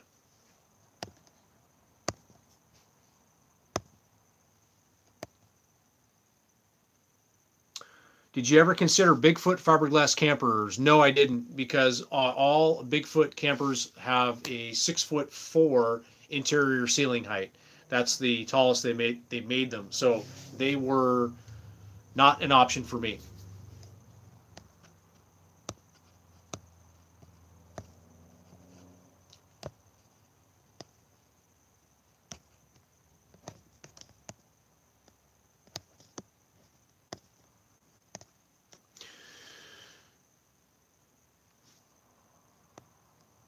Yeah, the clamshell design on the Bigfoots. The story with the Bigfoot is, I don't know the whole story, but what I do know, the owners of Northern Light in 1989 started Northern Light, and so they essentially, whatever they did, I don't know, they built their own mold or trademarked their own mold, but yeah, they're very like copycat to each other. But that's how Northern Light started. Northern Light was the owners used to work for Bigfoot, and then they spun off and started their own brand and built their own product. And owners will argue and debate which one is better than the other. I have never owned a Bigfoot, so I cannot comment on quality or really anything else. But there's a lot of people who own Bigfoots who are very, very happy with them.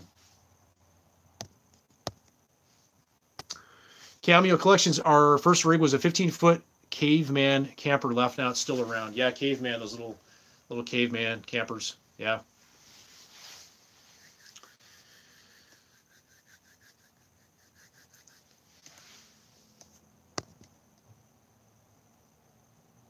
Yeah, I remember my first truck camper. Kind of a little bit of a story with that. Like when I had my first truck camper, this whole idea about living in an RV, it didn't occur to me during the time I owned that first truck camper, and so I ended up selling it. This was after when I was in the process of selling my house, I ended up selling that as well. But it's funny because I never even thought about, well, why don't I just? I mean, I own this truck camper. Why don't I just move into that? And it was a very simple plane. It was a Squire Light 185, an 8.5 foot long truck camper. It had about a 78-inch interior ceiling height. It wasn't as tall as the Northern Light, but it did have a solar panel on it. It had about an 85-watt solar panel on it, and it was a really, really clean truck camper. It had been undercover about all of its life, but the idea about living in an RV, it didn't occur to me when I owned that, you know. So that didn't happen until later. So.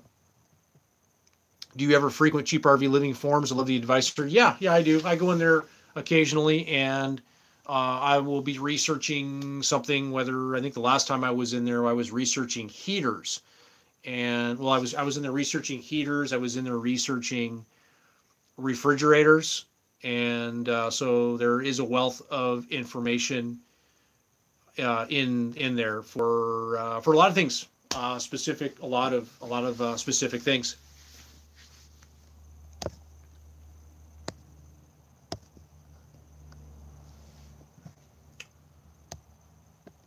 Hour and 34 minutes. Holy moly.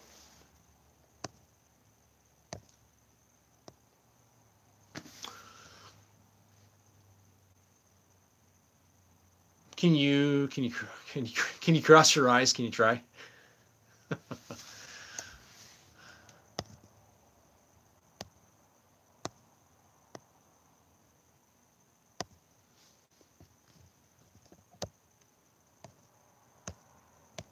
Yeah, it's annoying how I'm trying to read the comments. Okay, there we go. Kelly Abercrombie, I just tuned in, so you might have already talked about it. My question is gas or diesel pickup, what do you recommend? I did make a video about that a long time ago, and gas or diesel, well, I guess I think that the question is obviously, to me, it's going to come down to personal preference. Like number one, it's personal preference. Do you like gas or do you like diesel? Is diesel better than gas? Well, you have to understand what you're going to be doing with it. So performance is going to be different between gas and diesel. The costs of operating a gas or diesel are going to be different, and people will debate all day long about that. I guess gas or diesel, to me, it comes down to what demands you're going to be putting on the engine and how you're going to be using it. So if you're going to be like me and where I'm snowbirding and I'm going to be traveling one direction, every year and going 1,300 miles and then coming back and doing another 1,300 miles, I want an engine that's going to be robust. I want something that's going to be commercial. I want something that's going to run cool. Okay, and I want something that's proven. That's been built and designed for doing that. Putting those type of demands on it. So the solution to that then is going to be diesel. Gas, I don't put a lot of faith in gas engines. I have a friend of mine who had, I believe he still owns it. I don't think he sold it, an older V10, and he had all kinds of trouble with his. And I don't think he would ever probably buy another gas engine again. He would buy a diesel, a good proven diesel engine. So it really just comes down to there's a lot of factors involved. Diesel is diesel going to be better than gas? I think that's just my opinions. I think it's going to come down to come down to that. You will get a little better mileage with a diesel than you will a gas engine. So how much are we talking? Could be 2 gallons, 2 miles per gallon better. It could be 4, could be 6. You will get the worst gas mileage with a gas engine.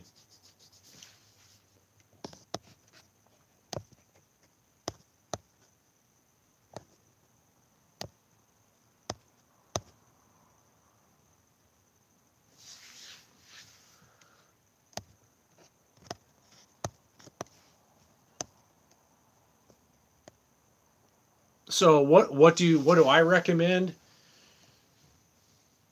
Well, then again, I'm always I have to know more about you and more about what you're going to be using it for and how you're going to be using. I need to know a little bit more about you before I would just recommend and suggest something.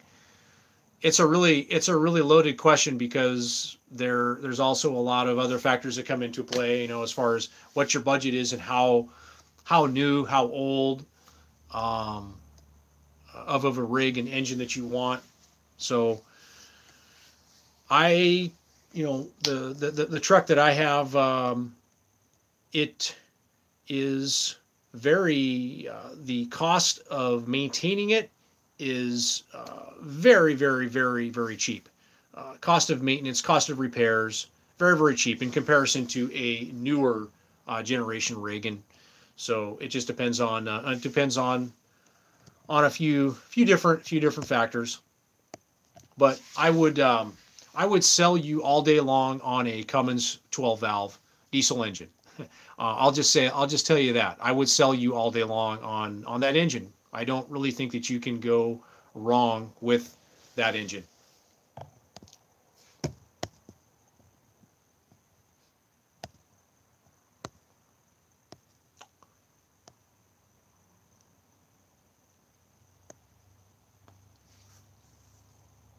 All right. Good night, Richard. RV Dave, you checking this out? What's up? Thanks for your input. I appreciate it. Hey, you're welcome, Kelly. Yeah, it's a huge question, and there's a lot of different answers to it. So do plenty of research before you make a decision. Would be my advice. And talk to a lot of people. Don't just listen to what I say. Talk to like 5 other people, and they can tell you different things as well.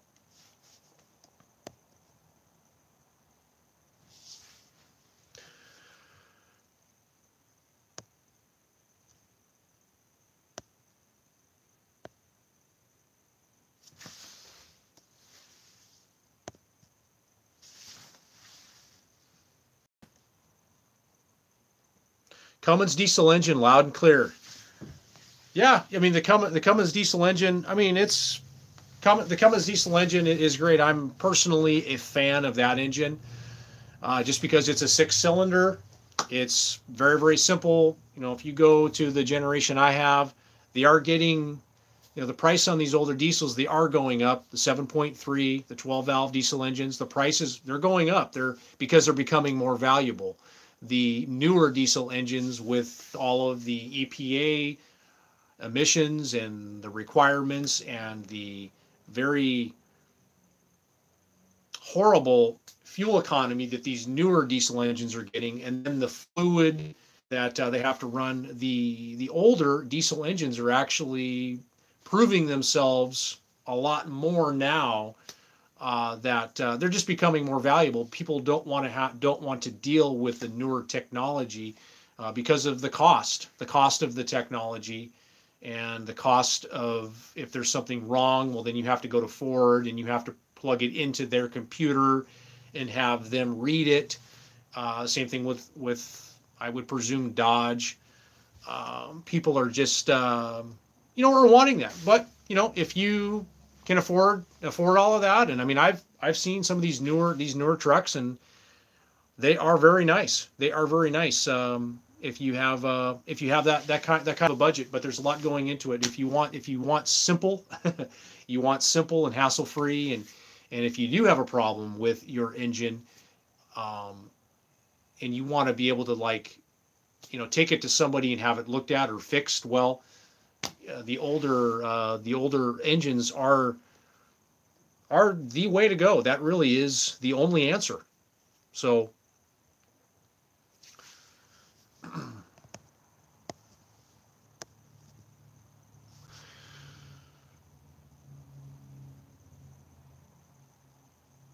yes, the truck will rust apart before the 12 valve dies. Yeah, yep, it will. It will rust apart. So nothing lasts forever except concrete.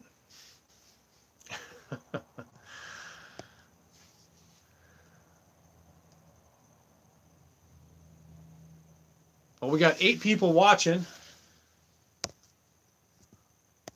I'm gonna hang it up here in at an hour 50. At an hour 50, I'm gonna hang it up, guys.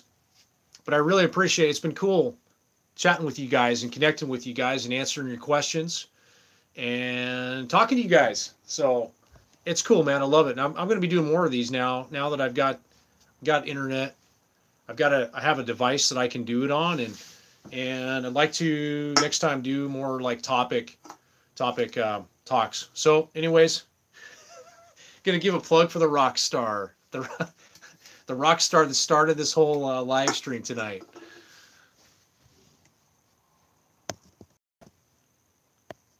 I'm on the West Coast too. I'll watch for you and see if you're near Amador County, California. Right on, Kelly. I am not familiar with Amador County, California, but you never know. I might be coming down that way and taking a trip. And if any of you guys are ever up this way, you're more than welcome to send me a message, and we'll go chill.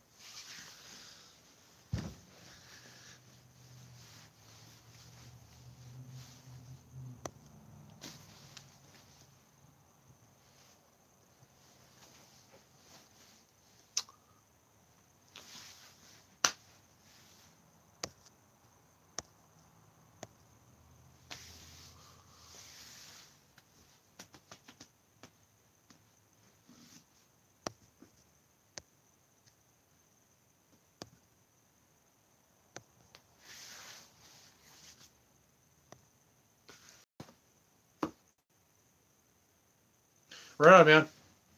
Thank you. We'll talk to you later, Kelly.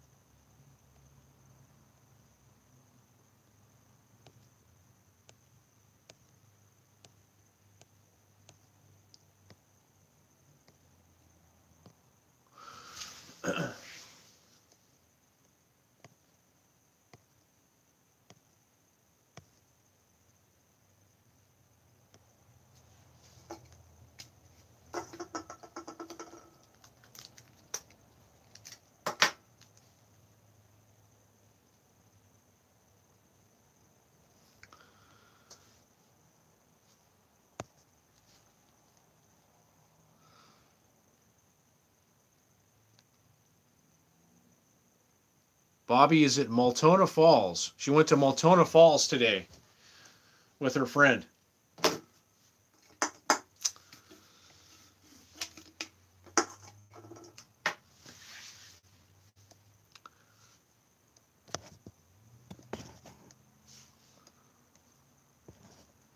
So you have 2 batteries in RV? Yes. Yes, I have 2 house batteries in the fifth wheel right now. I do have room for a bank of 2 additional batteries. It's all wired in, ready to go. All I got to do is drop them in.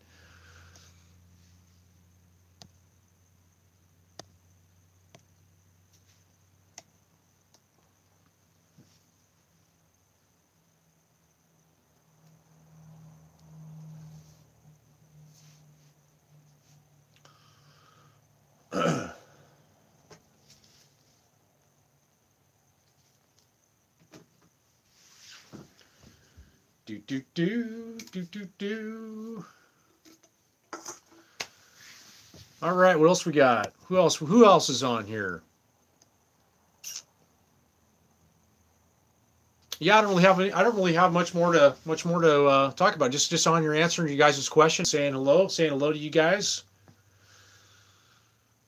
Coming to you from the fifth wheel. I gotta do a tour here. I gotta do a tour of the fifth wheel. That's the one thing I made a promise on, but I haven't fulfilled. Actually, I took a bunch of footage when I was in Quartzsite, but I didn't like the way it all turned out, so I haven't put anything up yet. Hello, plugin. So yeah, I'll get a detailed tour going on here.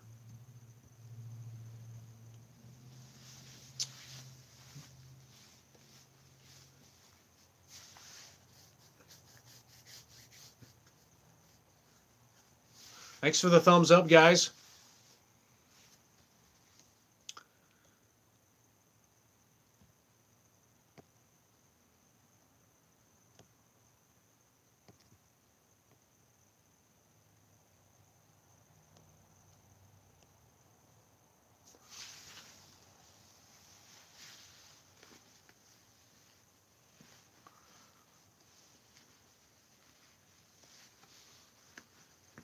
So it seems like the internet has worked out really good on this live stream. It hasn't like came in and came out or disconnected, which is really good. So that's a big thumbs up for the future live streams.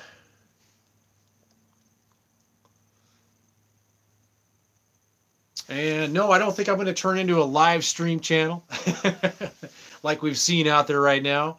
There's a few guys out there that I observe that they're really like they're doing awesome with their live stream. So I think that's cool. I don't know, we'll see where it goes.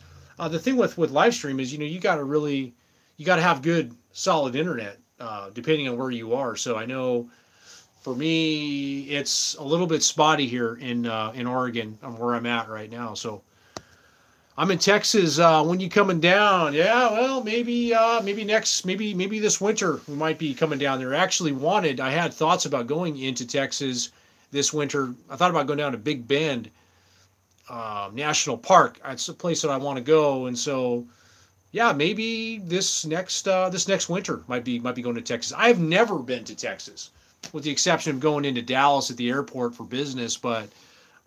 Yeah, Texas is a state I really like to check out. So no income tax in Texas. Gotta love that.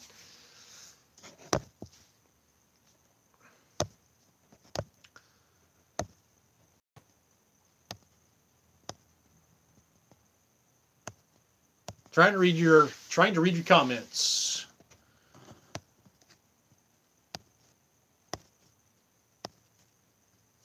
What's up, Roller? Mike, what's going on? How you doing, man? What's up? Got internet. Have internet. So really, it's working out really good, and it seems that I haven't been disconnected at all during this. I think I got disconnected once during this live stream. So the AT&T Mobility with the 4G Drive X booster is it's screaming fast. My speed tests that I have done, I was at about 16 down and about 20 up where I'm at right now. So I'm really happy about that. Yeah, this Mobley has been one of the best investments that I've made. So I don't have any excuses. I've got no excuses for not making content. I've got nothing holding me back right now. Okay, telling that to myself. So 25 down, 20 up. Ah, that's really good. Yeah, I have not seen 25 up here in Florence. My wife and your girl would get alone or get along. Okay, good. Yep.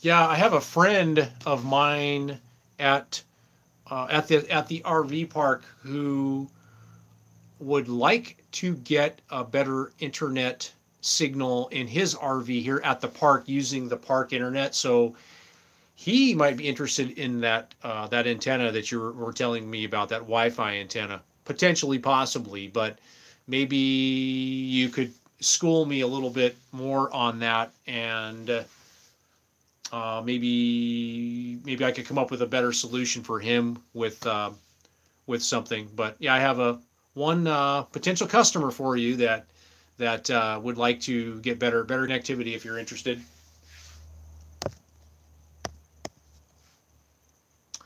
Fox News still working for you? That's kind of interesting. I've tried it the other day, and it seems as if I don't have enough speed to do that because it's continuing to buffer.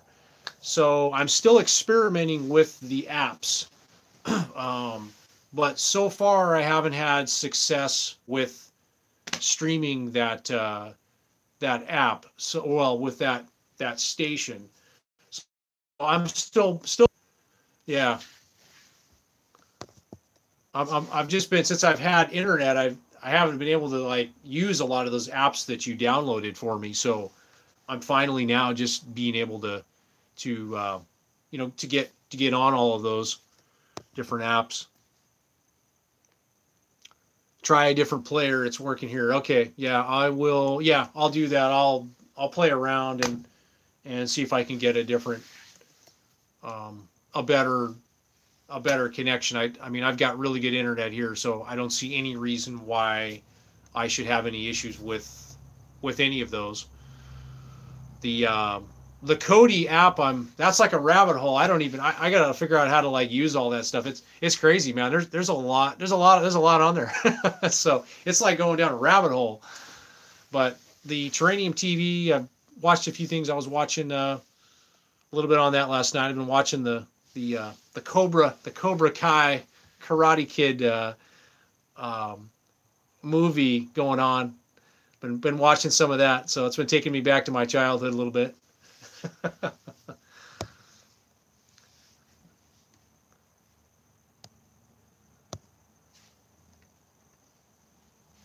So how's everything up in Newport?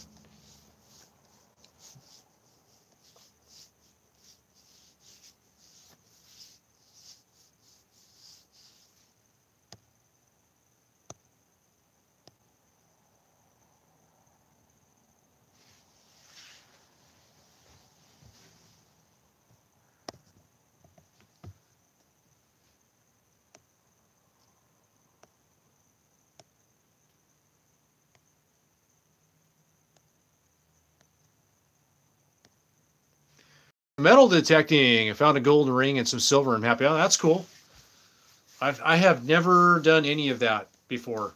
I've never done any metal detecting. I have a friend of mine who does a lot of it, and he finds all kinds of things. He's got his RV. He has this compartment, and it's just full of all kinds of crap. Anything you could possibly imagine, he's got all this different metal stuff in here, and he's like, "Hey, you need this, you need that, you need this."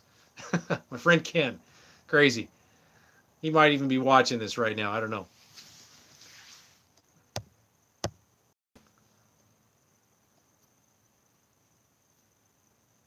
So are you out on the beach doing that? Like, or are you just in a park, or where are you doing a lot of the metal detecting?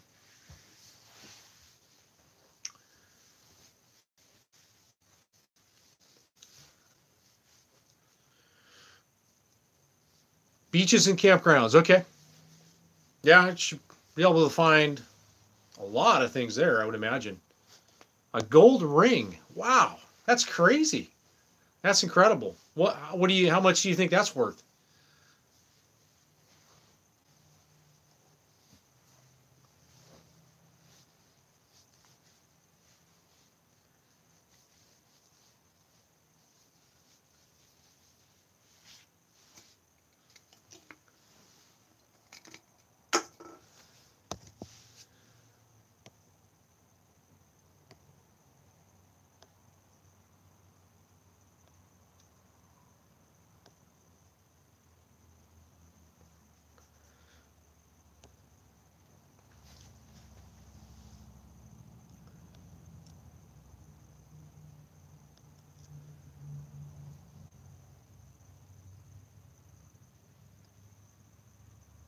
Wow. Jeez, that's crazy. Huh. Well, that pays a few bills. That's cool. Wow, that's impressive, man. That's crazy. That's a lot. And yeah, I mean, you're in a great place to be doing that because of, I mean, how many people come and go here on the Oregon coast. Yeah, I never even thought about doing that. That's actually a great, that could be a lucrative thing to do, or a good use of your time anyways.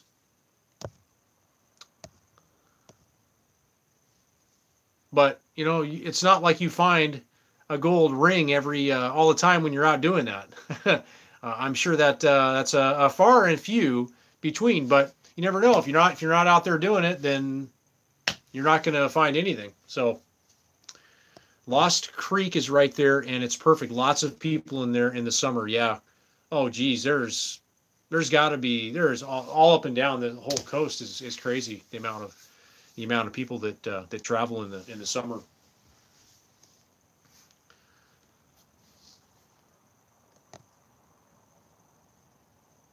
I'm rich in junk finds. Yeah, there you go. What's that saying? Another man's junk is one man's junk is another man's treasure. Yep. And there's a lot of money to be made in junk. I've already figured that one out. There's people that are moving junk every day and making a lot of money doing it. Yep. I sometimes ask myself the question, you know, maybe I should be doing more of that. But yeah, you got to enjoy it. You got to enjoy doing it. If you don't enjoy doing it, then do something else. So, how much of an investment did you make in the equipment to do that? To find how much of an investment did you make in that, Mike?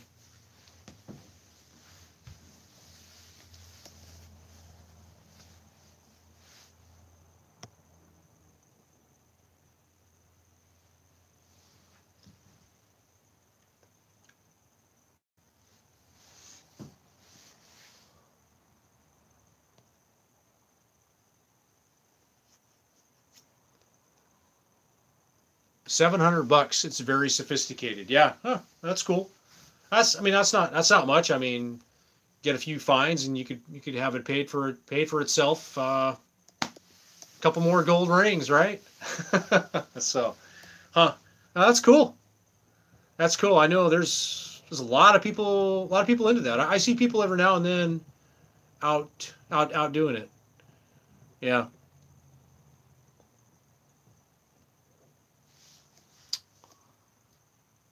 Oh, it tells you depth, etc. Okay.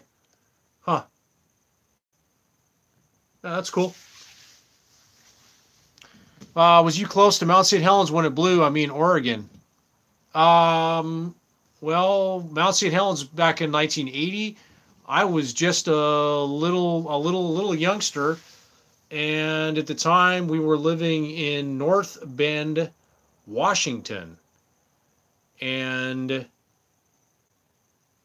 the way that I barely remember, but the smoke blew all the way. It blew ash, and my mom had a jar, a canning jar, a mason jar, and she was able to collect enough dust off the cars to fill up the mason jar, and she still has it. They still have the mason jar.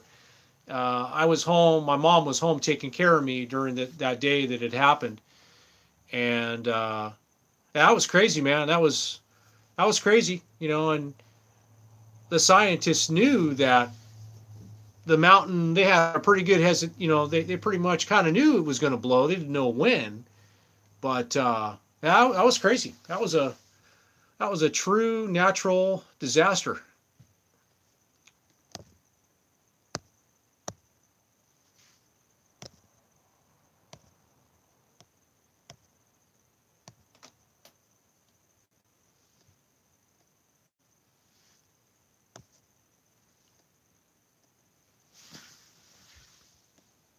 Well, it's 2 hours, still going.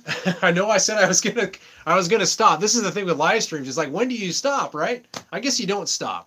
Why do you even put a stop on a live stream? Just let the thing go, right? Open up another Rockstar and just keep going, right? So, I probably should. I got 6 people watching. I got 6 hardcore people watching right now. That's cool, man. That's cool. What else? What other questions you guys got? Energy drinks. Yeah, that's how you keep it. That's how you keep going.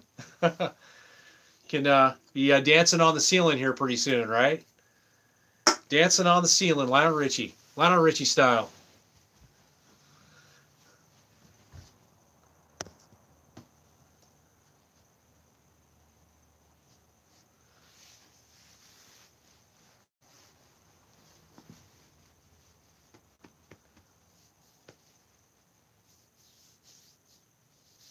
Yeah, Mount St. Helens. I went up to Mount St. Helens when I was about I think I was in the 8th grade. I went up.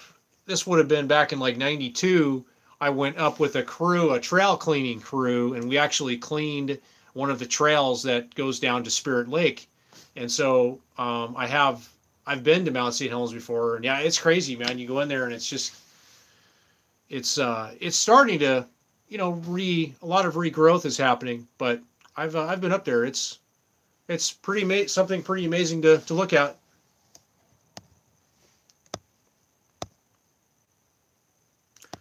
Pretty amazing. I tuned in very late, so not long for me. Cool. Yeah, I have. Sorry, I don't have much to really talk about. Um, I was gonna talk more about RV parks. I have a few more things to say about RV parks in the Oregon coast.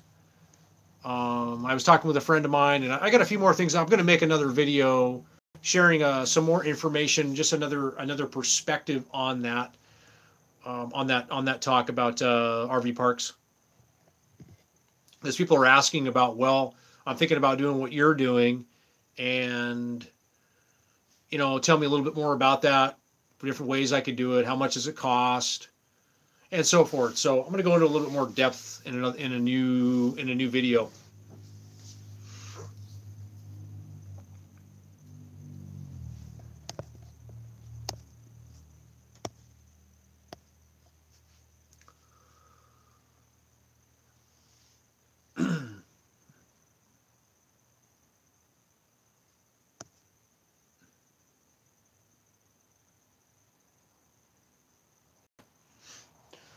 What is it? 7 o'clock already. Damn, time goes by fast. 7 o'clock. I'm by myself tonight, so Bobby's she's out of town with a friend, so gotta figure out. It's back to being a bachelor here tonight. So, lived in Las Vegas when I was a kid. The best thing is when I climbed mountains at 13 years old. Also, off-road driving. I miss that lifestyle. Yeah, Vegas is cool. I really like Vegas. I like Vegas a lot. I would like to. I've always said I'd like to, like, once in my life live in Vegas, like, for a little while. Um, I don't think Bobby's really into Vegas very much. I mean, I'm not like into the gambling or whatever. I'm not a gambler, but I like all the entertainment and just I like all the freedom and just everything. Vegas is a pretty cool place. But I think it's like everything else. I mean, after you've been there a while, then you kind of get like tired of it. You get tired of all the hustle and bustle. I don't know, maybe not. Maybe you kind of like that, but it's cool. I've always thought I have a buddy that lives in Vegas, and he works in one of the casinos, and yeah, it's a lifestyle. But there's a lot of like cool stuff you can do outside of Vegas. Like you can go dirt bike riding like 20 minutes right outside of Vegas.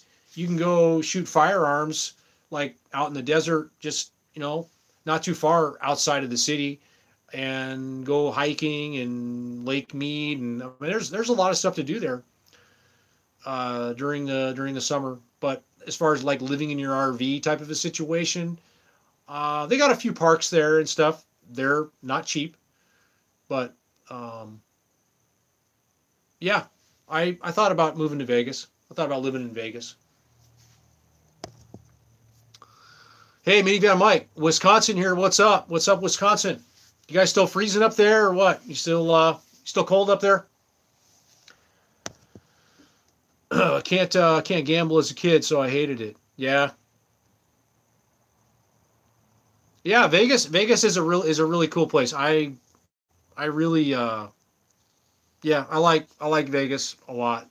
But then again, it's kind of it's a lifestyle within itself. I think if I was living in Vegas, it probably I don't know if it'd be great. It wouldn't be great in an RV. I don't think so. I think it would be better to do something else, live in a different situation. Sin City, get your freak, get your freak on, get your freak on. 70s here. Oh, 70s, nice, nice. Okay. Yeah, we've had like one day when it was 70 degrees. So now it's actually gotten a little bit hot, a little bit warmer than that, but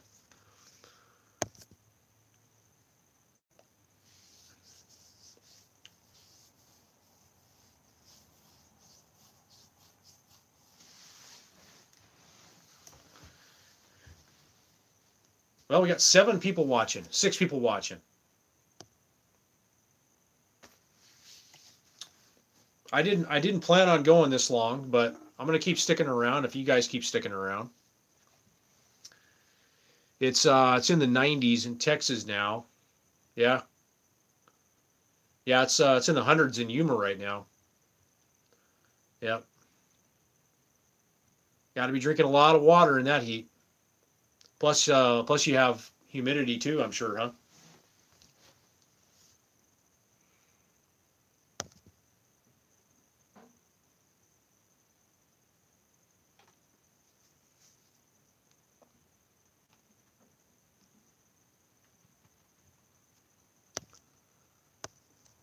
Uh-huh.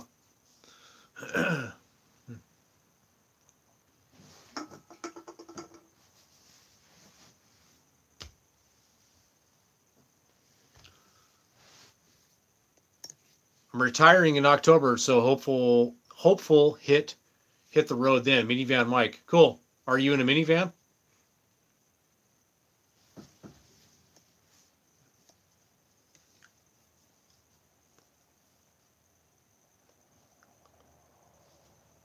Oh, okay, cool.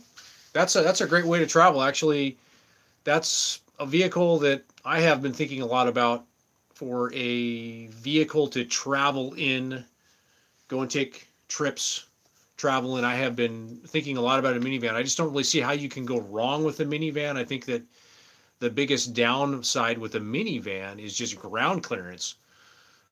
Going into some, remote areas, getting off the beaten path. If you want to go into the national forest, you might run into some issues with ground clearance with a minivan. That's the only kind of downside I see to a minivan.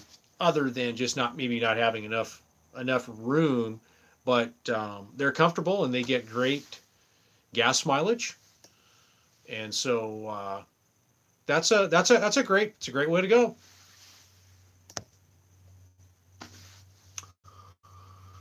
Dodge Caravan, yeah, those are great with the seats that like fold down into the floor bed. Yeah, those are awesome. I really like those vans. I just don't see how you can go wrong with one of those. And then you just put a car topper on top, and put your bikes on top or whatever, and just keep it lightweight. Just keep a lightweight traveling system. And yeah, I don't see how you can go wrong with a minivan.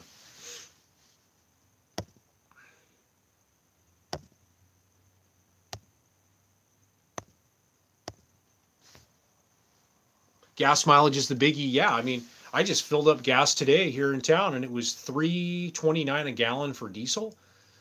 Like, I don't know what's going on. I mean, price of fuel, it fluctuates, but um, I don't know. Whatever. It's fuel is fuel. It's all relative. It's all how you're looking at the big picture of everything.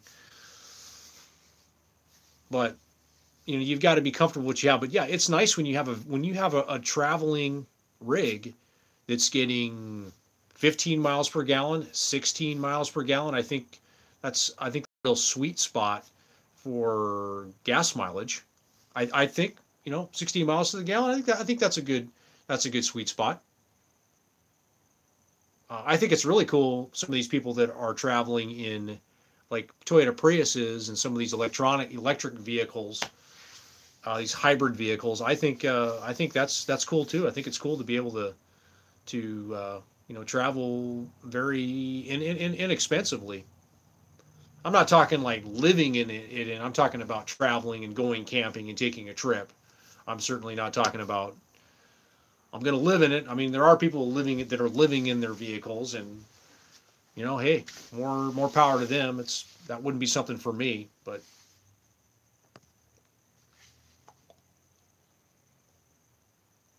yeah, lots of storage with the seats out and weight. I did a video on taking the seats out and putting the batteries under there. Yeah, yep.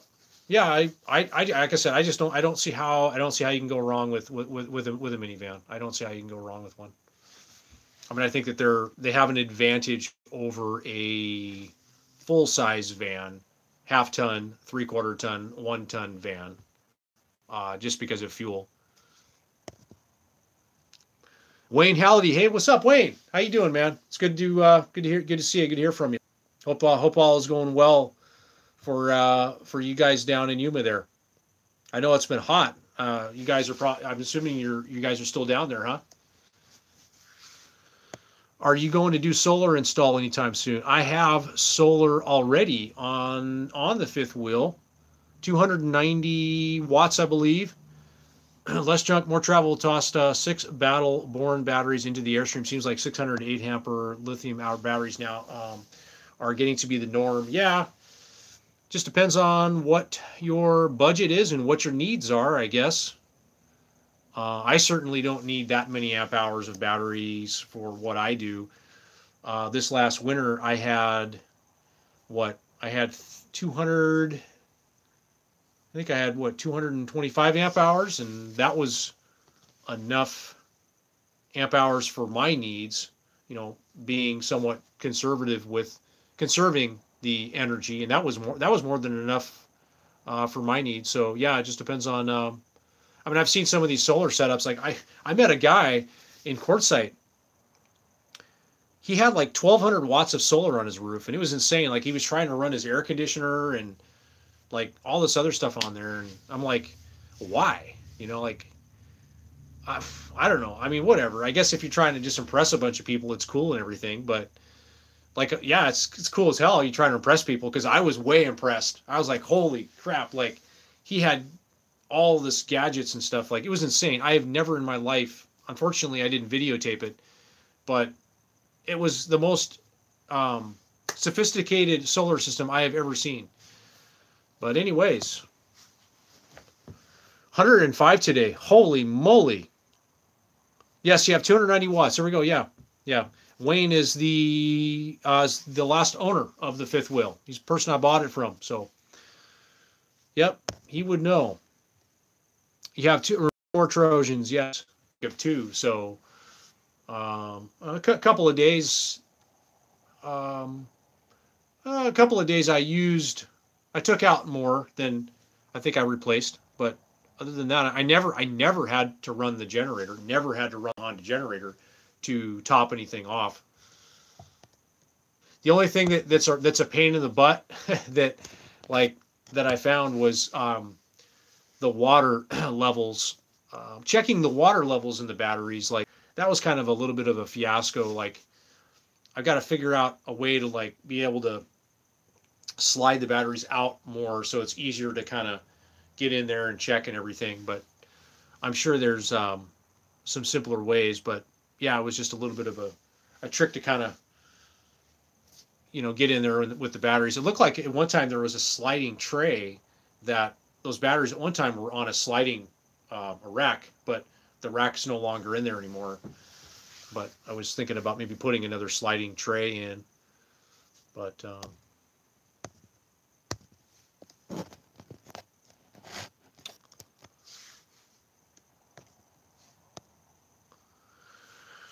oh, let's see. All right, Mike, take care, man.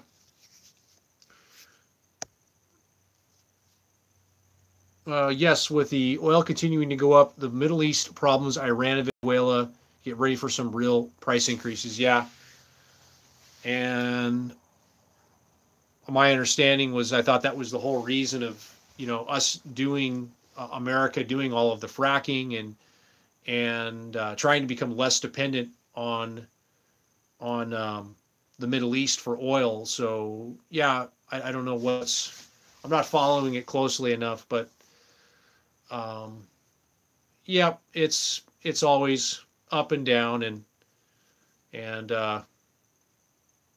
yep. And I'll throw some conspiracy theories in there too. So you gotta have a few of those in there. Agenda 21. I don't know.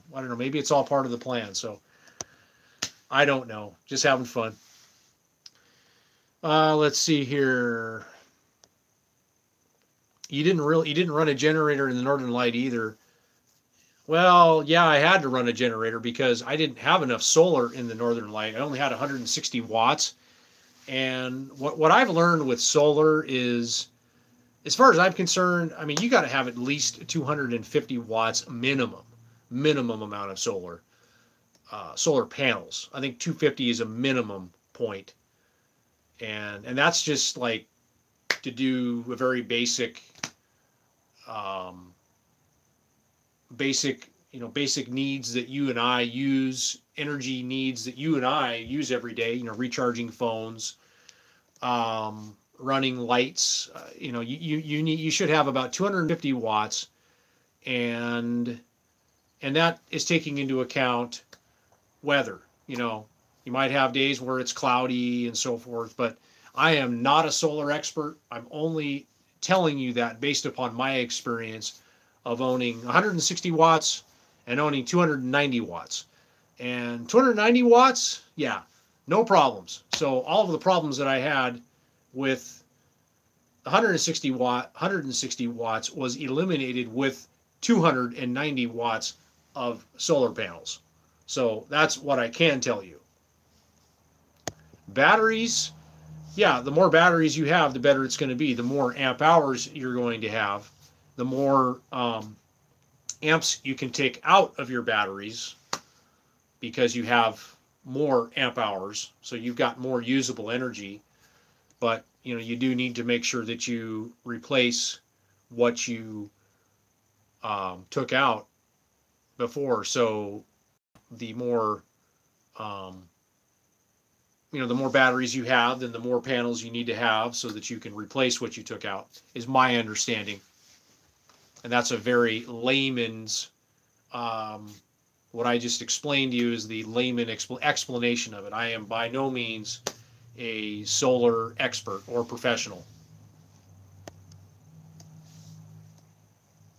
The tray won't fit. Okay. Atmospheric water generators are getting smaller with being countertop size. Have you considered it? No, I haven't. I don't even know what those are. I use telescoping mirror to check the battery. Yeah, yeah, that's what I did too.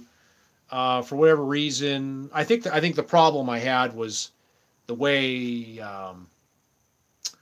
I bought a I have a plunger deal with a longer hose, so I think that's going to be better. The challenge is just it's just trying to figure, it's trying to see everything. So some of it, I don't know. I'm still trying to figure out a better system for making it simpler to check the battery level and fill the water level without, trying to turn myself into a 4-foot person or whatever. so, so are your batteries AGM or wet cell? Wet cell. Yeah, wet cell batteries. I've never owned any AGM batteries. Right now, I'm just sticking to the proven batteries, and I don't want anything sophisticated. From what I hear with AGM, you got to be careful with them, and the wet cell batteries can take a lot more abuse as far as just running them low and overcharging. But with the AGMs, my understanding is you have to be a lot more careful about them, and you got to watch them, and you don't want to drain them too low, and you don't want to overcharge them. And again, I'm not a battery expert, but I am the kind of guy I am is I just want to run the proven, like trouble-free, method, whatever, whatever it is. I don't want anything too sophisticated. So that doesn't sound like a lot of fun to me, but maybe it is for you.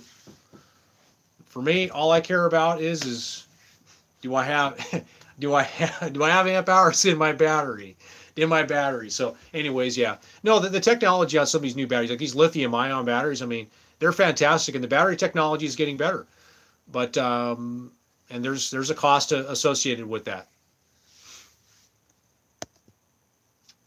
Bang for your buck Trojans. Yeah, I agree. The ones that I think if I buy another set, they're going to buy the RE. They have a step up from the standard T105s. They have this T105 RE, which stands for renewable energy, and they are supposed to be better designed for solar systems. And I got a friend that has them, and he's really, really, really happy with them. So I think I'm gonna probably go with those. I think if I ever, what I'd like to do is just buy a whole new bank of batteries and with all of the same dates, and just go fresh. So, yep.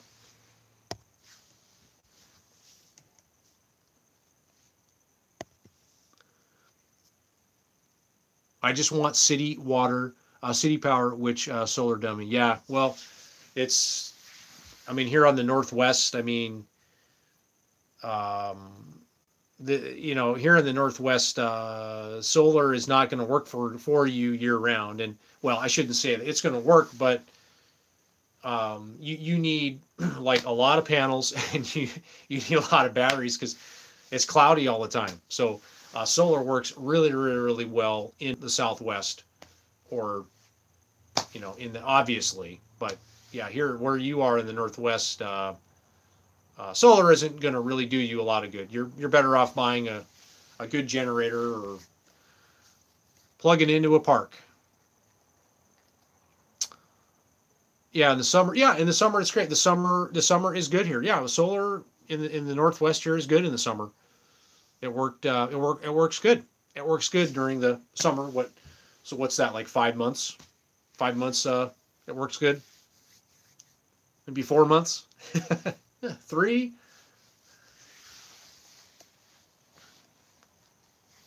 Thanks for the thumbs up, guys. Man, doing a marathon live stream here, I guess. That's okay. It's cool. I'm glad you guys are still coming in and engaging and asking questions. That's cool. I'm enjoying it. You can put all your batteries in front for accessibility and quit using factory compartment. Yes, that is what I had that thought, and I'm thinking about doing that. Absolutely, because that side compartment over there, it's just a pain. It's just a pain in the neck to, you literally need a shelf with a slide that slides out so that you can service the battery. So yeah, putting them up front in the cargo compartment up there would absolutely be the better way to do it. Absolutely, and I think that's what I'm going to do. It's already set up. Yeah, all I have to do is just move them to that other bank, and then maybe connect something up underneath here maybe. But yeah, absolutely, that would be the thing to do, because it's a breeze checking batteries in the front cargo compartment.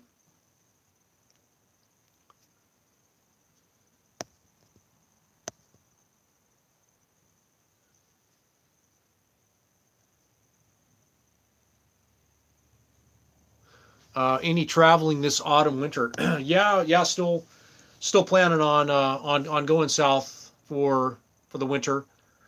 Thinking probably like October sometime is what we're thinking about when we're thinking about leaving. Um, it was a little wet. We left later than I wanted to last year. We we left later than I wanted to. I would have liked to have left like around October. So because we were crossing over the Siskiyous and parts of Northern California where there was ice and snow and you know unpredictable.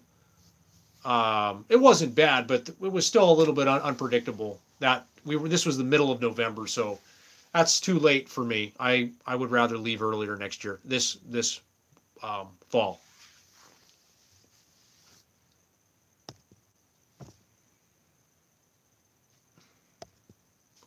South. Okay, cool.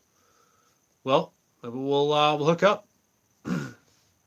Go do some dry camping out in the desert. Show you all the places.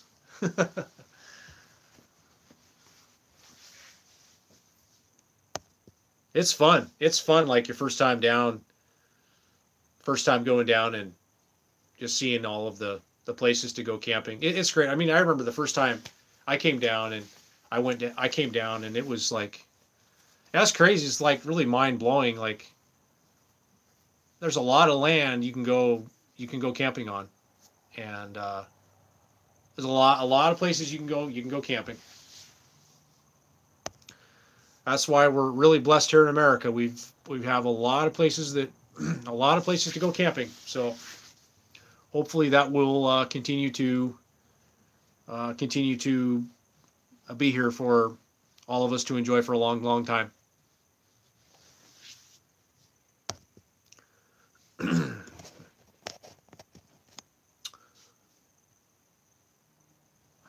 Going to get a truck that can haul it. Laughing out loud. Uh, no, I'm gonna take my diesel. I'm gonna take my Dodge into. I'm gonna hot rod the Dodge. I'm gonna roll some coal with the Dodge. No, I'm not gonna do any of that. No, that's stupid. Not gonna. I mean, I'd like to do a few things to the engine, but we'll see. It's like my goal isn't to pull this around all over the place or whatever. That's not my goal. My goal is to park this thing, pull it somewhere, park it, and then go out and have fun and travel and explore and do everything. My I don't want to be dragging this thing all over the place. That's not what I want to do. So I don't have a desire to want to do that.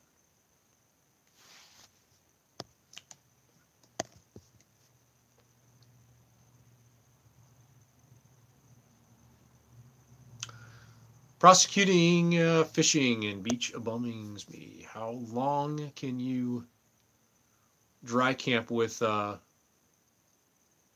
no services? That's a good question. Fill up the tanks, the freshwater tank, which holds about 80 gallons, and we were going 2 weeks, and we weren't like totally conserving. We weren't totally conserving water, But we were going out about 2 weeks on the water and the black tank and the dumping and stuff. So yeah, about 2 weeks. We could easily have stretched that out longer if we wanted to conserve water more.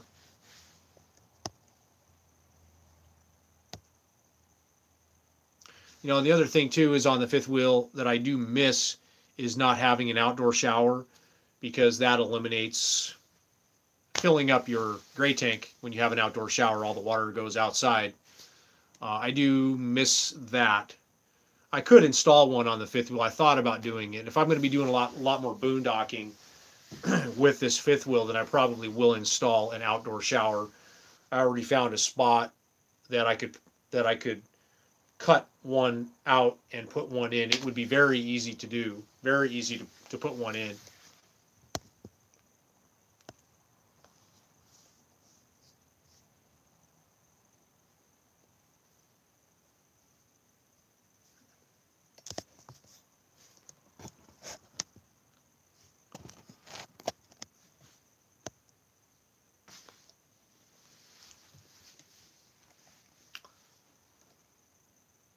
Oh, prospect.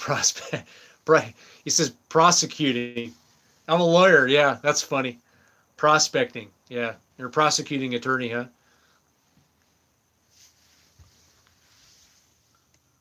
That's funny.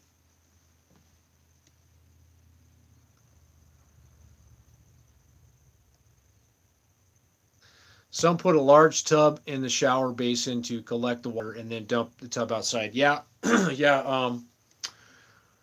That is another way that you could do that. Yeah, I mean, in Arizona, it is legal if you're in a certain area to discharge gray water. Um, I think it may also be in California, but it's legal to do that. There are some things that need to be, it needs to go into a certain place, but you can get around your gray water a bit.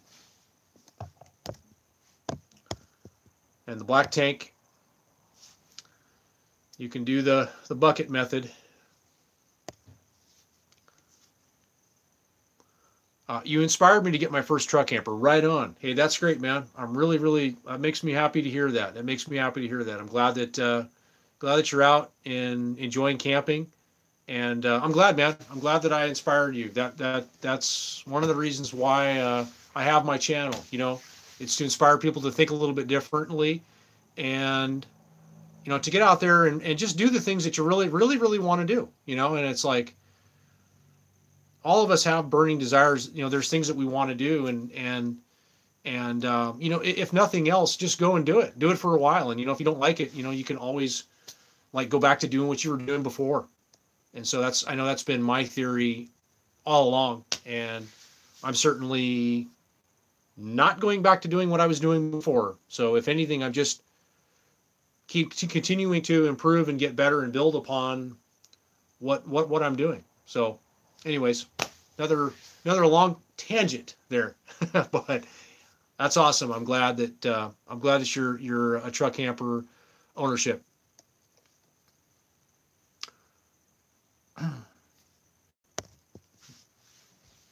Well, this channel is still hopping along.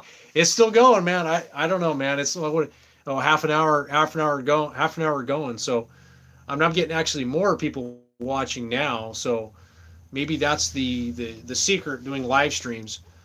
Your live stream actually doesn't really take off until about 2 hours into it. Maybe that's the secret sauce with it. There is no secret sauce. I'm just glad you guys are I'm glad you're watching and you're engaged.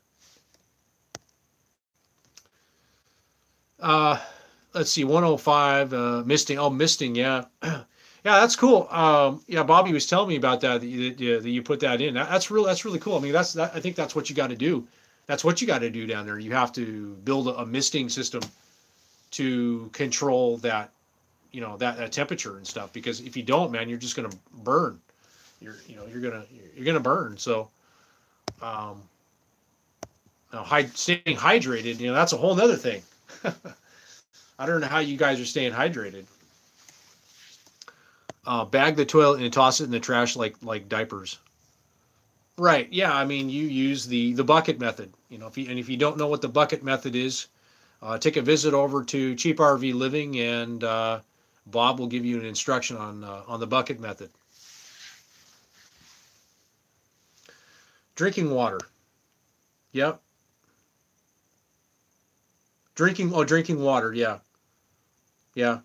A lot of drinking water. Probably, you got to be replacing your salt too from your body. So I would say Gatorade, and a combination of Gatorade. I'd probably be drinking a lot of Gatorade if I was there. It actually isn't bad if you do the right setup. Yeah. Oh yeah, yeah. I mean, you got to have shade, you got to have cover, and I think that's like number one. And which you have plenty of that at your place. You have a lot of shade in a few places, and yeah, I mean, and you've got like the outdoor shower, which that's terrific. That's like I told Bobby. I was like, all I need is an outdoor shower there. Like I don't even need an indoor shower. So yeah.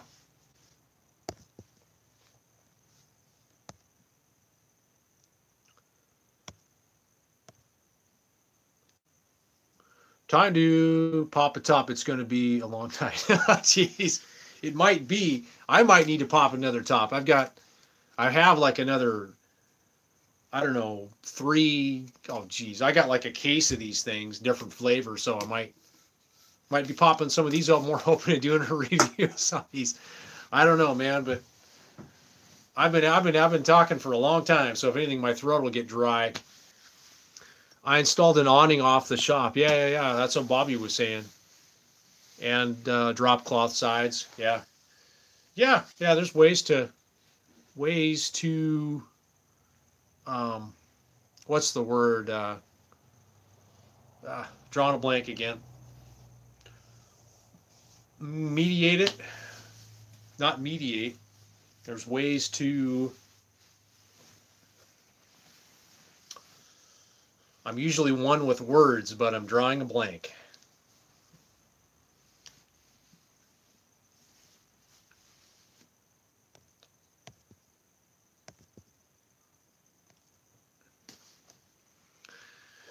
Do the drop cloth sides. Yep. 10 people watching. Thanks for the thumbs up, guys. Take a hit of that stuff. Haha.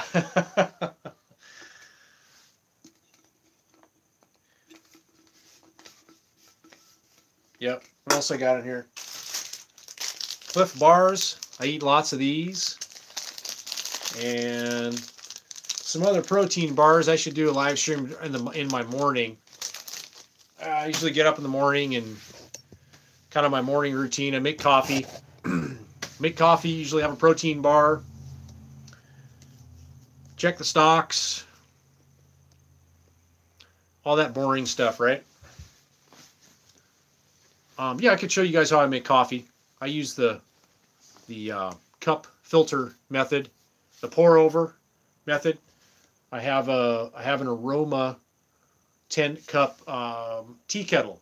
It boils hot water, and then I just pour. I do the pour over method through the filter. Works great.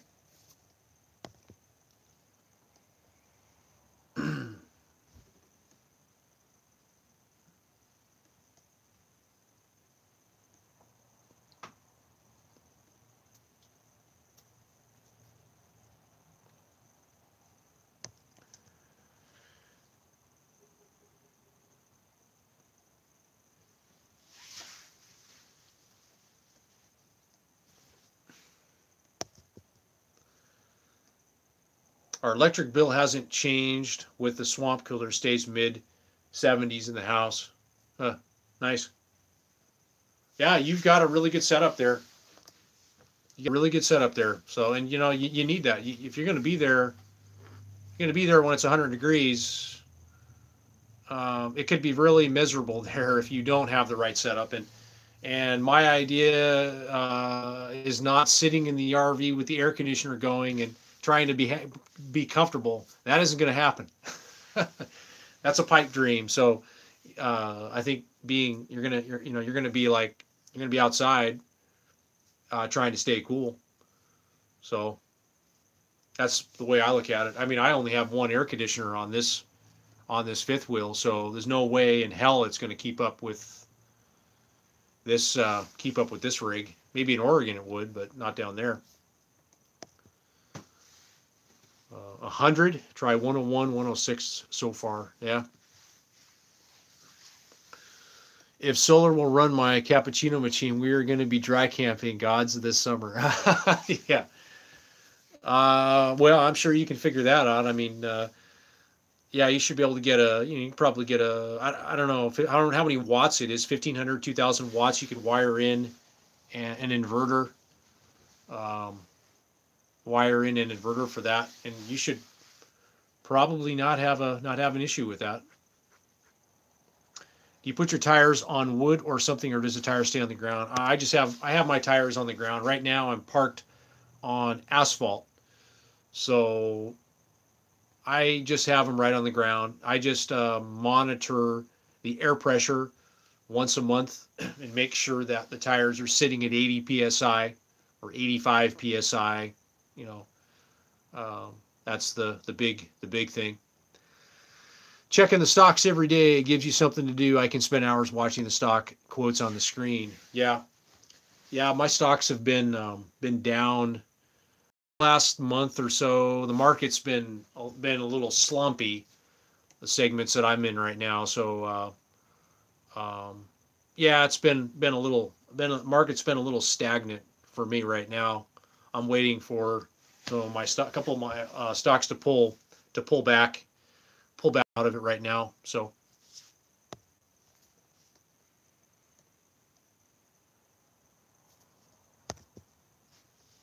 you'll be surprised how well your air conditioner works in the fifth wheel. Yeah, I haven't used it. I have used the fan, and when we came up here in March, we had, of course, we had some condensation.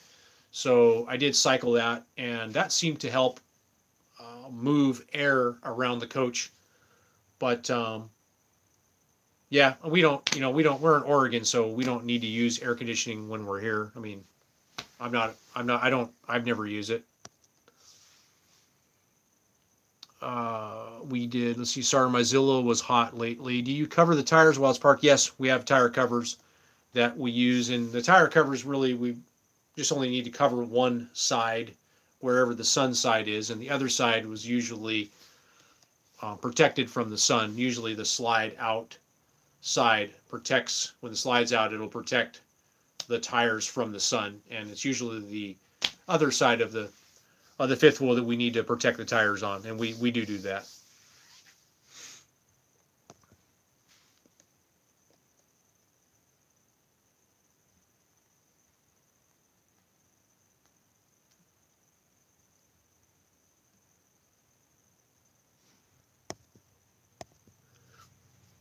Check out the what? Zillow story. Okay, I'll go check it out. I don't know what's going on. What's going on with Zillow? My Zillow was hot lately. Oh, you talking what? Zillow stock or what?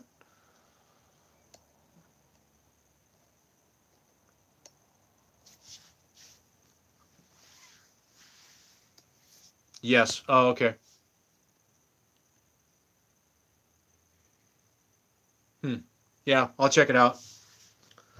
Yeah, there's been a lot of, I guess as there usually is, just technology. There's been a lot of stuff all over the place. Has been Facebook, and there's been a lot of disruption. I think is the correct word. There seems to be a lot more disruption right now in the technology sector amongst a lot of different sectors. Chips, Micron, chip stocks.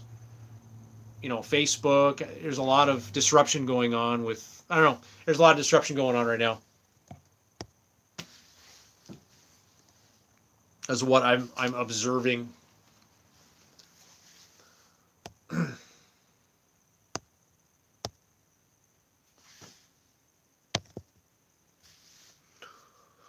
we were comfortable with your AC. We're comfortable with your air conditioning.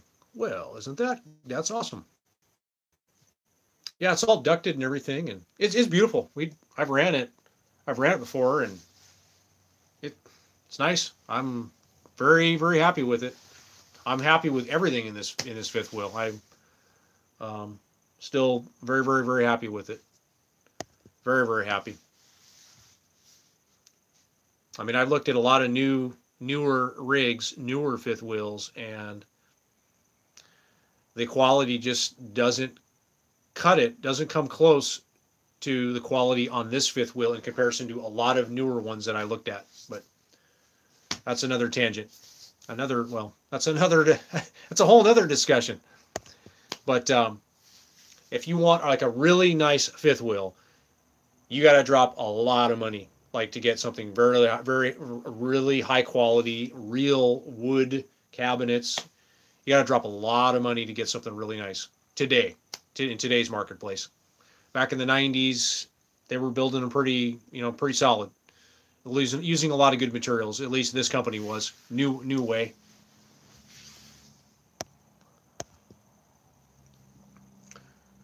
Listen to their May 7 earnings podcast. Okay, I'll check it out. All right, thank you.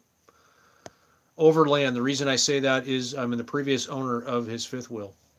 Awesome. I'm glad I stayed low budget for the first camper to get experience. So if I was to make a bigger investment down the road, sounds like you prefer travel trailers. I don't really prefer anything. You know, everybody's going to be, we're all different. We're all unique. And what may be important to me may not be important to you. So that's my preaching on the whole, like, you know, what do I recommend or whatever. So it has more to do, I always say it has more to do with you, what your needs are, what your wants are, than it does about anything that I say. However, some of the things that I do say and I do recommend, they are facts, you know, like if we're talking height in an RV, standing room, I mean, a fifth wheel is clearly the winner if you compare that to other classes of RVs. The fifth wheel is definitely the winner there. But yeah, anyways, I think that is very wise of you to purchase a budget camper, an older one, before making the plunge into buying something new. Sometimes I have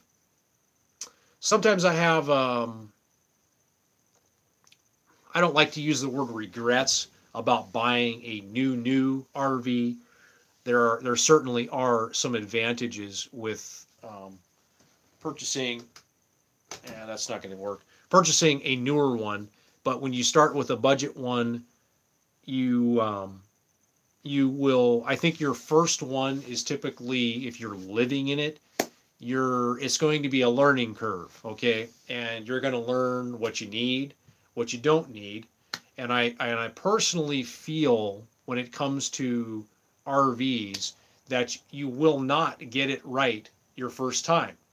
I really don't think you'll get it right, because I can tell you right now, I didn't get mine right the first time, and I may have not got it right the second time. When I'm going on record here, the Northern Light, I had an awesome experience with it, but it may have not been the best choice for doing what I ended up doing, which is living in one place for an extended period of time.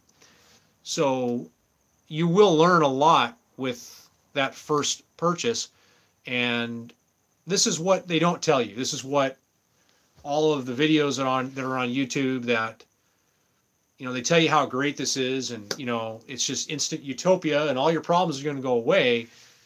They don't tell you, you know, this isn't any different than anything else. You're going to have a learning curve. You're going to learn a lot, and it's all part of the process. And I know, like, a lot of people, they want to have all the right answers before they jump in and do this. They want to know that this is the right rig and this is the right. Honestly, it might take you a couple of times before you get it right, because you don't have any experience and you simply don't know what you want. And it's okay. It's okay to not get it right the first time or the second time or the third time, or you got to look at it as just, you know, you're figuring it all out. But you know, you can learn a lot. You can, and that's what you're doing. You're out people like me who learn people's experiences. So you can learn on their dime, right? So, and that's really smart. So, and I probably just went way off on something. Probably I just went off on talking about something else. It probably wasn't even about your question, but I did anyways. Sounds like you prefer travel trailers. I don't like travel trailers because you're very limited with backing, with turning radius, and all of the weight. A lot of the weight is distributed right on the bumper, so the rear of the vehicle, versus a fifth wheel where the weight becomes distributed over the center of the axle, which is a much better, from an engineering standpoint, than, say, a bumper pull trailer. Okay, so yes, that's a fact. But we start talking weights, well, that's going to probably be different. You got a heavy bumper pull trailer, that's going to be a much bigger deal than a lighter weight travel trailer. So a lighter weight travel trailer, you're not going to really notice it. But on a heavier one, you know, I would be against a heavy weight bumper pull trailer. I would go fifth wheel if you're wanting that.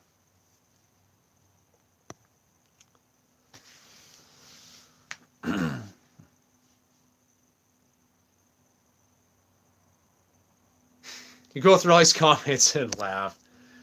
Yeah, I'm laughing right now. I'm laughing right now. Yeah, you bet. I know, man. I can get going.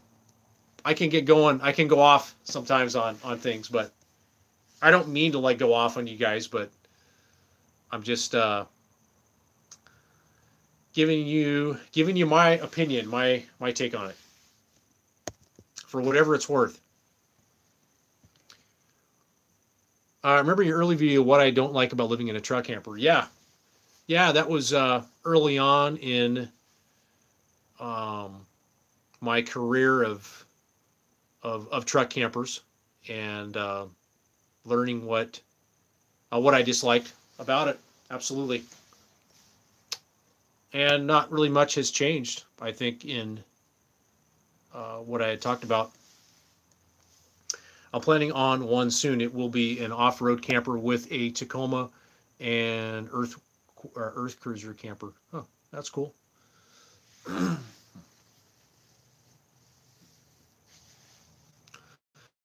All right, guys, I'm going to be hanging this up here at 3 hours. That's I'm going to be hanging it up. I appreciate you guys sticking around, and I've had it's been fun. It's been a lot of fun talking to you guys. So I'm going to have to refill my resources, food. Number one, I gotta get something to eat. I'm by myself tonight, so I got to. I'm on my own. Don't forget to check the ZSAW. I will check that out. Yeah, I haven't heard anything through my channels about that, so I will check it out. I'm gonna go till 3 hours, and I'm gonna hang it up. This live stream tonight has been brought to you by Rockstar Recovery. It's a Rockstar Recovery live stream. No, they're not paying me anything at all. I'm just doing that out of the kindness of my heart for Rockstar, giving these guys a huge plug and getting nothing for it, because I'm such a nice guy.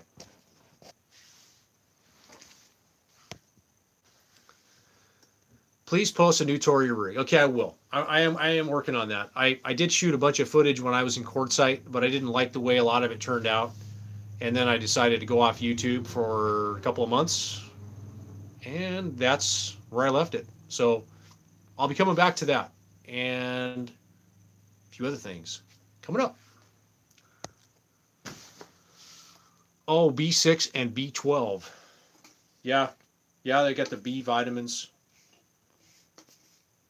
I don't know. I think the stuff is like really bad for you. I mean, I don't drink the stuff all the time because I don't like any of these products that they try to hook you, like a drug or whatever, every once in a while. But I don't know. Bobby bought me these things, and it's just like, it's all good, man. I mean, I like my Rockstar. The other one I like is the Monster.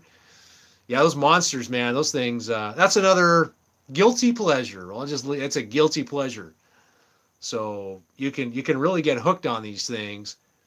It's like coffee. I mean, I drink coffee. I drink like 2 cups of coffee in the morning, but these things are like a pleasure. These are a pleasure drink for me. I mean, I'm sure they're better than drinking other types of beverages, but that girl. Yeah. Talk about what we got here. We got Dave. Huh. I think I might know this guy here. Let's see. Talk about what do you do to always keep positive personality and smile about yourself? Is there anything to do special to stay in a positive mode? That's a good question. Like, I guess positivity, man. I mean, like everything. I mean, I guess I'll just kind of go off on that one. I guess positivity wins. It always has been. It always will be. And positivity is always going to win. Negativity will always lose. Positivity will always crush negativity in the end. It always has, and it always will. So it's just this self-awareness that you have about the subject of staying positive. And from time to time, I get around people that are negative. And I actually last week, I got around somebody who just had this like negative kind of mindset about things. And it's kind of like, okay, well, you can be that way or you can be this way, and which one are you going to choose? Because it comes back to choosing. We choose how we react, and we also choose our thoughts. We choose what we program in here, what we choose to believe to be true. And he just had a negative view, and he would listen to a lot of, but anyways, I guess kind of back to that thing. Having the self-awareness of positivity always wins. It always kicks negativity's ass every time. And I'm not just saying that. I mean, scientifically, it's proven that it always does. Now, I'm going to say this about negativity. There are times in your life, and I'm speaking from my own personal experience, that you should get negative about your situation. You should get negative about your life. And I have done that with myself from time to time. I get very negative about some things going on in my life that I want to change, that I don't like. And I learned this one from Larry Winget. I don't know if you guys have ever heard him. He's a very successful entrepreneur, public speaker. He's written many books, but this is an idea I got from him, and it's about getting negative about your life. If you want things to change, you got to get negative about it. And it's not always about just trying to see things better than they are. No, you need to see things as they are, not better than they are or not worse than they are, but as they are. So there is a tremendous power in being negative about your personal situations. So that, I think that's I'm gonna end it right there. I just kind of totally went off, but that's my opinions. That's what I do. That's how I think. Lemon. Oh, well, I'll stick with a beer. Nothing wrong with that. I got a couple beers right down here, and I'll be probably cracking one of those open one of these nights. So, nope. All right. What else we got? Okay, it's 3 hours. Am I going to quit? Am I going to stay? Am I going to quit? Am I going to stay? No. This actually lighting in here is starting to really suck. So, let's get a few more. Let's get a few more questions. Lemon, lime, or seltzer water. A long time with self-help. Yeah, self-help, man. Yep. Self-help. You gotta be the detective in your own life and figure yourself out. Life doesn't come with an owner's manual, so you gotta be your own detective and figure out the mystery of winning and succeeding in life.